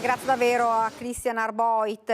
Io volevo fare una domanda, l'avevo visto prima collegato con noi, eccolo, Mirko Castellere, psicoterapeuta, un po' l'angoscia, la rabbia, la preoccupazione dei cittadini, ma insomma dovuta anche al fatto che l'abbiamo raccontato nelle nostre edizioni, insomma persone che hanno anche perso tutto, ci hanno raccontato insomma anche di aver perso proprio insomma le cose più care che avevano magari posizionato magari nel garage o in zone che sono poi finite sott'acqua, quindi anche un po' la rabbia ma anche la delusione insomma per non essere riusciti insomma a prevenire, arginare questa ondata di maltempo. Ne parliamo ovviamente del maltempo dei giorni scorsi, adesso un'ondata che è arrivata ora, ci hanno detto, l'abbiamo visto anche prima, sta leggermente migliorando la situazione, anche se continua questa pioggia costante e la situazione potrebbe magari peggiorare anche nella giornata di domani, ma ovviamente è tutto da vedere. Castellere, insomma una situazione difficile per i cittadini. Direi proprio di sì, grazie dell'invito. Io sono nel mio studio principale di Castelfranco, quindi tutto quello che vedo lo sento in prima persona, l'ho vissuto nell'ondata precedente e lo si percepisce anche in questa fase, tanto che stanno crescendo quelle che vengono definite le meteofobie, cioè la gente che ha vissuto questi traumi ha paura che si ripropongono, giocandosi poi quelli che sono le proprie proprietà, i propri beni, ma anche la propria salute. Se mi permettete, ha fatto bene prima chi diceva: se c'è innalzamento dell'acqua evitate di salvare le cose, salvate la vostra vita, perché di vita ce n'è una sola. Noi abbiamo visto qui nella zona di Castelfranco scorrere proprio in dove stavate facendo le riprese prima almeno 70-80 centimetri d'acqua nella strada, quindi immaginate che cosa vuol dire negli scantinati, nelle parti sottostanti. E gli attacchi d'ansia e di panico si vedono. Io ho avuto recentemente un aumento di pazienti anche con queste fobie, con dei tremoli, con degli elementi poi di nausea, vomito, dati dall'esperienza minacciante che hanno fatto e che stanno vivendo in alcune aree. Questo è un fenomeno che sta crescendo in modo esponenziale in una regione dove non eravamo abituati in passato a vedere questi fenomeni. Non penso sia un problema legato alla cementificazione, c'è semplicemente un elemento meteorologico che sta alterando le condizioni di sicurezza delle persone che si sentono, basta vedere le vostre interviste, minacciate. C'è un elemento a mio avviso da sottolineare molto importante: il ruolo strategico della protezione civile, che non è solo operativo o organizzativo, ma diventa di percezione della sicurezza, perché i cittadini in presenza di azioni come abbiamo visto dalle vostre riprese si sentono in qualche modo ridimensionati nel panico e nella paura e hanno condizioni di maggiore sicurezza. Quindi dare informazioni mirate come si stanno dando e soprattutto intervenire tempestivamente è anche una cura verso quelle fobie e panico che attaccano soprattutto gli anziani, che sono quelli più vulnerabili in una condizione come questa, perché hanno il problema spesso di una deambulazione vincolata. Mirko Casteller, grazie, abbiamo veramente tanti collegamenti, la ringraziamo anche perché abbiamo proprio saputo dal sindaco proprio in apertura di questa edizione, Barbierato, che ci diceva che molti anziani, molte persone fragili avevano chiamato perché vivono da sole, ovviamente la situazione è difficile e quindi hanno paura di questa ondata di maltempo. Prima di andare in pubblicità, sindaco, lei ce l'ha raccontato prima, la solidarietà tra le varie protezioni civili, tra i vari comuni che sono andati a sostegno di quelli che, insomma, comuni, di quelle zone che sono state che hanno maggiormente avuto danni. Assolutamente sì, c'è un sistema provinciale di protezione civile che si attiva immediatamente e allorché vi sono delle zone più colpite vengono formate delle squadre che partono alla volta di queste zone. Io ringrazio nuovamente i miei ragazzi che mi hanno chiamato direttamente giovedì sera dicendomi stiamo formando una squadra e adesso stiamo andando alla volta di Castelfranco. Poi ne hanno formata un'altra che è andata a dare il cambio e hanno fatto praticamente tutto il giorno e poi dopo aver svuotato 48 garage, quindi un intero condominio dall'acqua con le pompe, il giorno dopo sono andati ad Asolo, quindi encomiabili. Io parlo dei miei ma chiaramente di tutti coloro i quali sono andati. Poi io dissento da quanto detto adesso, non è un problema di cementificazione, è un problema di come si cementifica, quindi non è che uno perché costruisca allora si creano queste cose qua, però bisognerebbe pensare magari che anche spendendo qualcosa in più per mettere giù un tubo un po' più largo, certe cose, non tutte, le si potrebbero evitare, quindi c'è un problema anche lì, tant'è che insomma l'invarianza idraulica è una delle cose principali che si fa allorché si va a cementificare una zona o a impermeabilizzare una zona. Ci fermiamo, c'è la pubblicità, poi torniamo nuovamente in studio.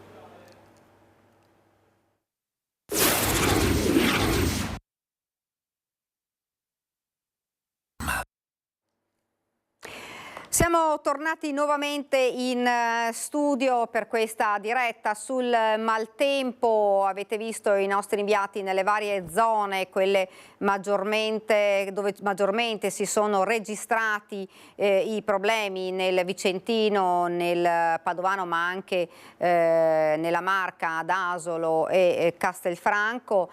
Ora andiamo a Vicenza, Ponte degli Angeli, con il nostro Carlo Inghilleri per vedere la situazione. Il Bacchiglione a Vicenza, nel luogo simbolo dell'alluvione di Ognissanti del 2010, Ponte degli Angeli, un luogo dove oggi viene misurato ufficialmente il livello del fiume. A quest'ora siamo arrivati già a superare i 5 metri quando a 6,15 è prevista l'esondazione, quindi una situazione che in questo momento viene monitorata costantemente e il COC si è riunito in prefettura, si sta decidendo proprio in queste ore se confermare o meno la partita tra Vicenza e Padova. In questo momento possiamo solo dire work in progress, sì, perché tutto è in corso di valutazione. L'ondata piena è prevista per le prime ore di questo pomeriggio. La gente, come vedete, si ammassa davanti alla transenna di Ponte degli Angeli per capire qual è la situazione, per fotografare questo fiume limaccioso, minaccioso, che fa ancora tanta paura. Ed ora andiamo invece a Ponte Nuovo, dove per noi c'è l'Anna De Roberto, la nostra Anna De Roberto. Anna, ti vedo anche sempre sotto la pioggia. Sì Daniela, siamo riusciti a cambiarci le scarpe perché ormai erano arrivati zuppi anche i calzini, ma insomma andiamo avanti, questo è il nostro lavoro. Allora, ci siamo fermati sul Ponte Nuovo, come hai detto tu, e vedete alle mie spalle si vede il Ponte Vecchio. Dovete immaginare che quando ci sono state le piogge del 16-17 di maggio, l'acqua qui, il Brenta, è salito da 1,5 metri fino a 3,35 metri nel giro di poche ore, ed è esattamente quello che sta succedendo in questo momento. Anche qui l'acqua corre copiosa, impetuosa, si vede anche proprio da questo scalino l'acqua del Brenta che passa sotto il ponte Vecchio, e poi il Brenta va avanti nella sua lunga corsa. Brenta che ovviamente è acqua mista a fango, il colore è quello del marrone. Allora noi ci siamo spostati qui e sono davvero tante le macchine, Daniela, della polizia locale, della protezione civile, sono passate diverse ambulanze, perché in realtà la situazione più critica è nell'Alto Vicentino, verso i comuni di Mussolente e Romano De Zelino. Romano De Zelino, in via Marzà, ci sono 15 famiglie che sono bloccate perché è un'unica strada, via Marzà è una sola strada, ma è stata completamente allagata. Un piccolo torrente ha tracimato e via Marzà ha raggiunto un livello di 60 metri, per cui ci sono ovviamente garaggi scantinati allagati, ma il problema sono proprio le famiglie che sono semplicemente bloccate in casa. Il sindaco Simone Bontorin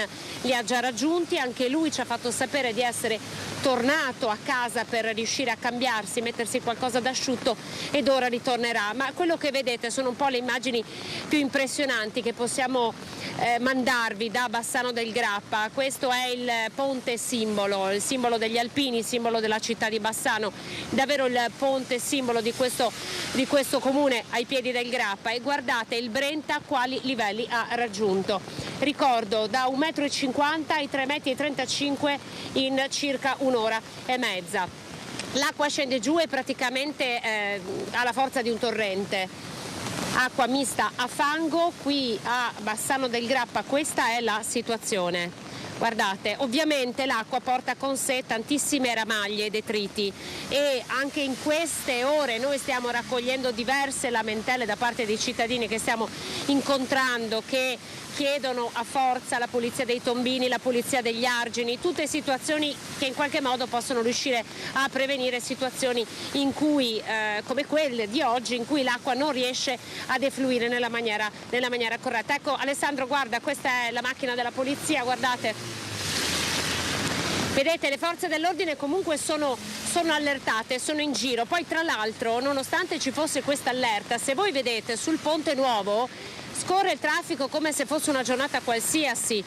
Oggi a quest'ora escono i ragazzi dalle scuole, escono le persone dal lavoro perché magari vanno a pranzo o tornano a casa, eppure nonostante questa allerta rossa per tutta la zona del Vicentino nulla è cambiato, quindi in realtà le persone hanno fatto la loro vita normale, e lo testimonia proprio il traffico che vedete sul Ponte Nuovo, che è un'arteria che collega il cuore, il centro di Bassano del Grappa dal Marosticense, quindi dalla zona diciamo di Vicenza. Quindi traffico ce n'è nonostante la pioggia copiosa. Questi sono i livelli del Brenta, ve li facciamo vedere ancora una volta. E poi Daniela, proviamo a raggiungere la località di Romano De Zelino, quindi proviamo a salire ancora di più. Sempre per quanto riguarda questo territorio abbiamo avuto segnalazioni di frane e smottamenti anche a Borso del Grappa e Mussolente, quindi diciamo questi sono un po' i territori più attenzionati. Allora noi vi diamo appuntamento, se sei d'accordo Daniela, tra un pochino proviamo a raggiungere Romano De Zelino. Intanto qui da Bassano del Grappa, dal Ponte Nuovo è tutto. Grazie davvero Anna De Roberto, potete capire anche la difficoltà nel lavorare in queste condizioni, quindi ringraziamo davvero gli inviati che sono in tutte le zone per cercare di testimoniare e raccontare quello che sta accadendo. Sindaco, vedere queste immagini, insomma, abbiamo visto anche dei torrenti, fanno davvero paura. Fra l'altro abbiamo visto ancora la nostra Anna De Roberto sotto una pioggia battente in quella zona. Torno un po' indietro con gli anni, anch'io 2018 mi pare fosse, tipo ottobre o 2018, quando abbiamo avuto anche noi la piave in piena e avevamo avuto problemi grossi e siamo stati ad osservarlo tutta la notte perché era cresciuto molto, anche se poi dopo chi ricorda l'alluvione degli anni 60 diceva ma state tranquilli che non accade nulla.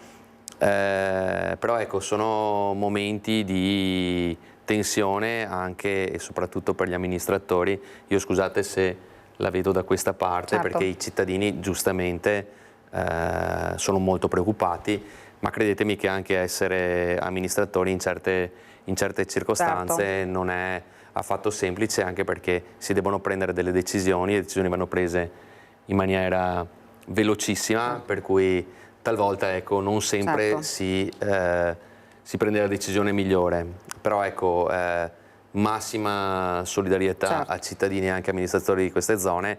Io ho letto che l'allerta rossa sarebbe durata fino alla mezzanotte, mi auguro che si anticipi il termine. E anche perché, certo, di giorno si riesce a lavorare in una determinata maniera, di notte diventa, certo, quasi impossibile, per cui ecco, mi auguro che tutto si risolva nell'arco della giornata quando c'è ancora visibilità. Io ho visto il nostro Christian Arboit sotto la pioggia, qua lo vedo, che si trova a Castelfranco. Christian, lì è ricominciato a piovere? Sì, la pioggia è battente, Daniela. Come vedi c'è l'Avenale che fa paura, è anche tracimato per poco, va detto, in quella zona. Fra poco raggiungeremo anche l'ex sindaco Muschetti che ci sta aspettando sotto l'ombrello, lo vedi. E qui con me c'è un altro signore, il signor Boin, che si è fermato un attimo. Lei ha avuto lo scantinato allagato nei giorni scorsi? Solo sul passamento, sì. Tutto scantinato allagato, c'era 10 cm di acqua, c'era. Un disastro? Sì, il disastro dappertutto era, sì. Adesso come la vede? Lei che conosce bene la zona, c'è da preoccuparsi? È abbastanza bene adesso, ma continua a piovere così, è pericolo la sera. L'Avenale è pericoloso? Sì, sì. E lei ha riportato danni ai suoi vicini di casa? No, proprio danni, no, dentro casa, sono scantinato i danni, sì. Gli scantinati, sì, sostanzialmente. Sì. Anche in questa zona di Castelfranco a ridosso degli perché l'acqua va tutto giù sul scantinato, sotto, quando piove l'acqua mi giù dai soffitti, tutto giù sotto, guardi. La ringrazio signor Boin, buona giornata. Allora raggiungiamo il sindaco, l'ex sindaco Muschetti, ve l'ho già presentato nel precedente collegamento, lo conoscete tutti anche per la sua professione, il titolare storico della farmacia qui di Piazza Giorgione, farmacia che tra l'altro ha riportato dei danni nei giorni scorsi. Allora, quanto ci dobbiamo preoccupare, Muschetti, se possiamo andare verso la sponda, perché sì, prima c'era un principio di tracimazione. Sì, questo è il punto critico di solito tracima qua. È un disastro annunciato, anche se il fenomeno è stato veramente di una violenza incredibile. Abbiamo subito giovedì scorso, oggi si presenta nella stessa misura. Speriamo soltanto che non esondi attualmente ancora il fiume, perché abbiamo già avuto danni a sufficienza, non ne vogliamo degli altri. Come la vede lei che conosce bene questo torrente? Per il momento mi pare che cresca abbastanza lentamente. Doveva esserci l'onda di piena verso l'una e mezza e mi pare che o non è ancora arrivata o è filata via, e speriamo di sì che sia filata via. Quindi questi sono i minuti cruciali sostanzialmente. Presente quel punto là che da un'ora non cresce, e quindi è significativo. Il fatto che non cresca è già una cosa molto positiva. Ecco, anche le pozzanghere che ci sono qui, Tommaso, non so se possiamo riprendere. Sicuramente sono dovute all'eccesso di pioggia, di acqua e del fiume che sta. Quindi un principio di tracimazione. Un principio di tracimazione c'è senz'altro. È un segnale preoccupante, però, come ci diceva. Preoccupante, però per il momento sembra abbastanza sotto controllo.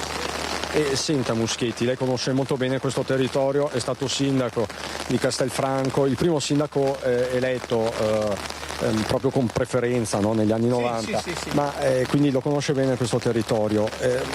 Ma ci sono delle colpe, è tutta colpa davvero del cambiamento climatico o c'è anche una... Sicuramente il cambiamento climatico c'è, però sicuramente la colpa è anche di chi ha costruito in maniera impropria, deviando fiumi, torrenti, canali, e che sono stati, naturalmente l'acqua non rispetta nessuno, l'acqua va dove vuole e deviando la natura si pagano le conseguenze. Allora Muschetti, io la ringrazio davvero per averci supportati in questa parte del nostro viaggio che continua adesso con Tommaso Migot. Ritorniamo verso il centro e poi magari faremo una tappa anche a Bella Venezia, dove la situazione è sempre abbastanza in allerta perché è uno dei posti più fragili. L'altra sera la situazione era veramente drammatica anche in Bella Venezia, in quanto per esempio il sottopasso della rotonda era pieno d'acqua, assolutamente impossibile da attraversare, quindi diciamo che sono delle zone in Castelfranco sono particolarmente colpite.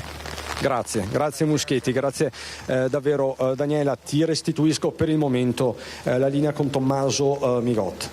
Grazie davvero a Cristian Arboito, l'avete visto, è tornata la pioggia battente e fra l'altro proprio riguardo a Castelfranco, Sindaco, lei ha appena ricevuto una notizia. Sì, mi ha appena scritto Guido Rizzo, che è il capogruppo di Fratelli d'Italia in Consiglio Comunale a Castelfranco, e mi dice che la cassa di laminazione della Venale riceve e quindi finché non si riempie il livello non dovrebbe andare oltre l'attuale.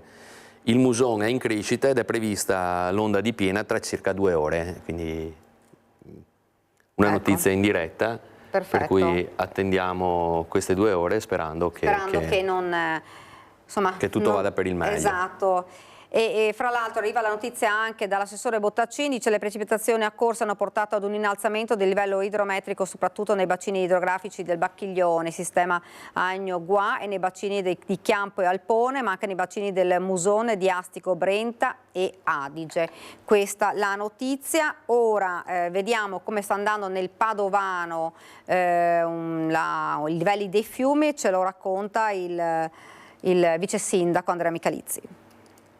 Andrea Michalizzi in punto sulla situazione a Padova in città dopo 12 ore di pioggia. Sì, l'allarme meteo lanciato ieri dal Centro regionale di protezione civile prevedeva forti temporali nella nostra città, quindi noi abbiamo aperto il COC, che è il tavolo operativo, l'unità che gestisce la crisi, che è aperta H24. Per fortuna l'intensità dei temporali non è stata così importante, probabilmente le forti intensità sono state registrate fuori dal comune di Padova, perché il temporale è un temporale, la perturbazione è una perturbazione molto estesa. Noi ad ora non abbiamo registrato danni, quindi né allagamenti, i quantitativi caduti non sono stati così importanti, non abbiamo avuto allagamenti e nemmeno fenomeni ventosi che hanno comportato problemi alle alberature. Manteniamo lo stato di allerta e lo stato di emergenza. Il tavolo operativo continua a lavorare H24, i nostri volontari di protezione civile, tutte le strutture di protezione civile degli uffici del Comune di Padova sono operative in questo momento, con azioni di monitoraggio, di prevenzione, anche pulizia strade. Cerchiamo di essere dappertutto, in modo particolare nelle zone che hanno manifestato maggiori sofferenze. Osservato speciale di questa fase è il Bacchiglione, perché escluso ad ora problemi con la pioggia, però le forti piogge che sono cadute in tutto l'arco pedemontano stanno ingrossando i fiumi. Stiamo osservando i livelli sul Vicentino del Bacchiglione che si sta alzando anche di molto, ha già superato la prima soglia di attenzione.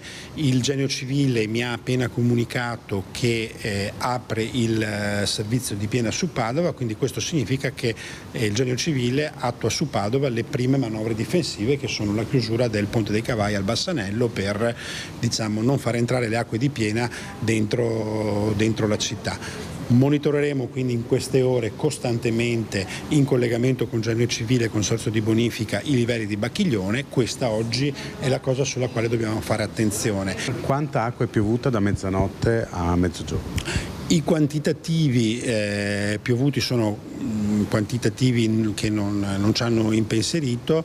Il pluviometro di via Corrado ha segnato 14 mm dalla mezzanotte, quindi è un quantitativo assolutamente gestibile. Il temporale che ci ha causato grossi problemi ha registrato 90 mm non in 12 ore ma in 45 minuti, quindi stiamo paragonando proprio eventi di una portata completamente diversa. Ed ora ci spostiamo subito a Villa d'Asolo, lo vedo sullo schermo il nostro Lucio Zanatto che si trova proprio in mezzo all'acqua, possiamo dirlo. Lucio. Sì, sono in mezzo all'acqua, ma in realtà sono in mezzo a una via. Siamo a Villa d'Asolo, nella zona dell'asilo, e questa è una strada che è diventata sostanzialmente un canale. E allora ci avviciniamo a uno degli abitanti di questa zona, Emanuele Rec. Buongiorno signor Emanuele. Buongiorno. Beh, la vedo sorridente nonostante la situazione. Ci siamo attrezzati questa volta, speriamo che l'acqua non si alzi più di 80 cm all'interno del giardino, siamo protetti fino a 80 cm. Senta, l'altra sera dove è arrivata l'acqua? L'altra sera abbiamo avuto l'acqua a 80 cm, quindi ha allagato tutto il primo piano e 3 metri nella palestra e nella cantina. Senta, ma quindi qui sulla strada che altezza era più o meno? Qui sulla strada arrivava a questo livello qui, perché a casa arrivava, vede, sotto il davanzale.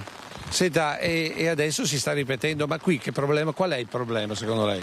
Il problema reale io non lo conosco, qua dicono che il problema è del Muson, dicono che il problema è di un vecchio canale che si chiamava La Roia che è stato chiuso, e quindi perché l'acqua noi il problema non l'abbiamo avuto da qui, l'abbiamo avuto dalla parte dietro, l'onda d'urto è arrivata dietro, in un quarto d'ora si è alzata di 80 cm l'acqua, quindi era l'esondazione del Muson che non ha trovato sfogo nei canali interni. Ecco, e quest'acqua qua secondo lei fa sempre parte del Muson oppure sono i canali? Questa adesso attualmente è l'acqua dei canali, perché io qui ho le foto dell'altra sera, l'acqua che transitava nella strada era più pulita, quella che è arrivata dal Muson era piena di fango. Quindi sono due colori, c'ho anche il video, quindi sono due colori. Quindi insomma qui una volta che sarà passata l'emergenza bisognerà pensare a una gestione diversa del flusso delle acque, mi pare di capire. Penso di sì, per chi è responsabile, per ognuno per le proprie competenze, non so chi spetta i canali e chi spetta il Muson, quindi la cosa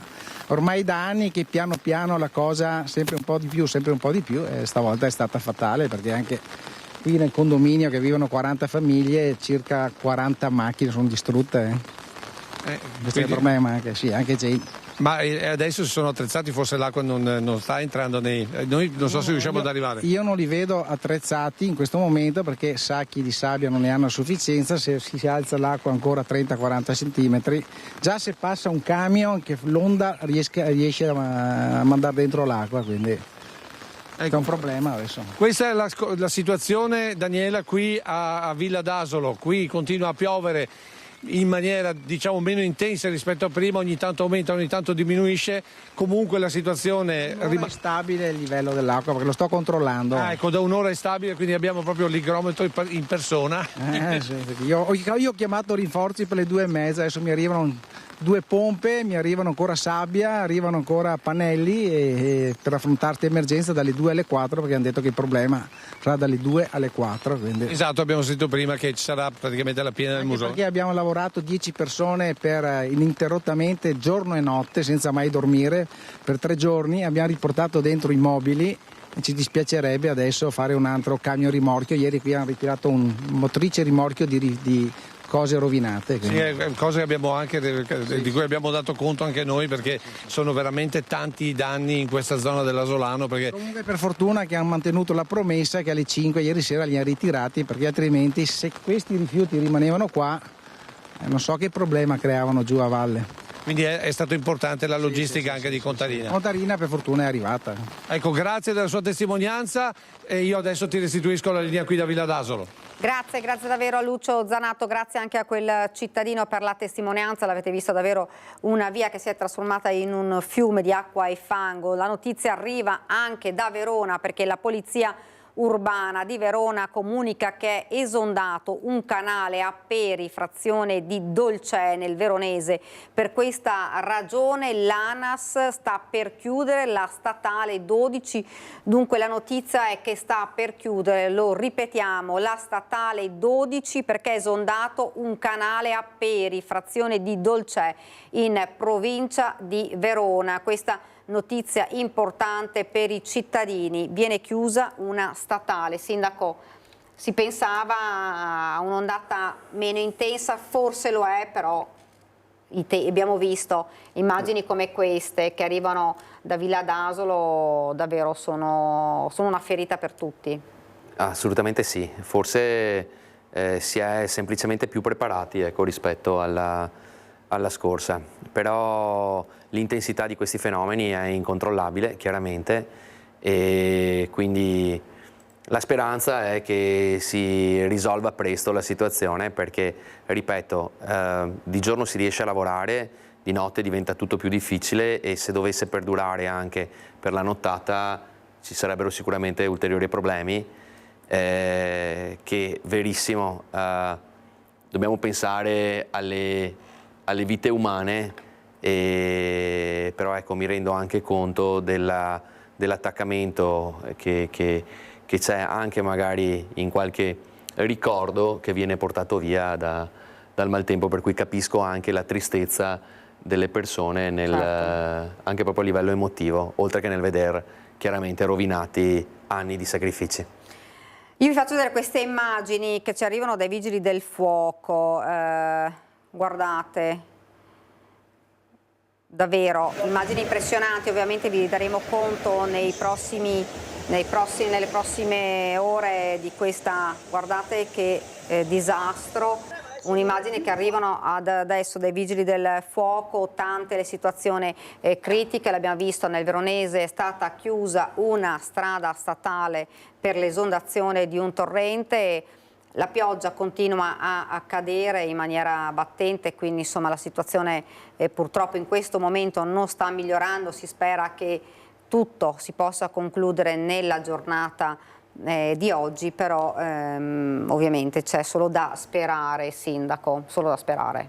Assolutamente sì, da sperare e da lavorare per rendere le situazioni di disagio il meno impattanti possibili. Quindi rinnovo di nuovo il ringraziamento al sistema della protezione civile e dei volontari perché, come prima diceva anche la signora, c'è anche tanta gente comune che è pronta a rimboccarsi le maniche e a dare una mano. Si chiude qui questa nostra edizione straordinaria, ovviamente qualora ci fossero ulteriori aggiornamenti torneremo in onda per raccontarvi con i nostri inviati le situazioni più critiche per farvi sentire proprio la voce dei cittadini, ma la voce anche degli amministratori insieme alla protezione civile che stanno lavorando, operando in questo momento. Vi faremo vedere anche i fiumi e vi aggiorneremo insomma in questa giornata, in questa ulteriore giornata di maltempo, ulteriore giornata di difficoltà in molte zone del Veneto. Quindi noi adesso chiudiamo questa edizione, ovviamente torneremo in onda qualora ci fossero ulteriori problemi. A me non rimane che salutarvi e ringraziare il Sindaco per essere stato con noi. Daniela, grazie a tutti. Grazie e arrivederci.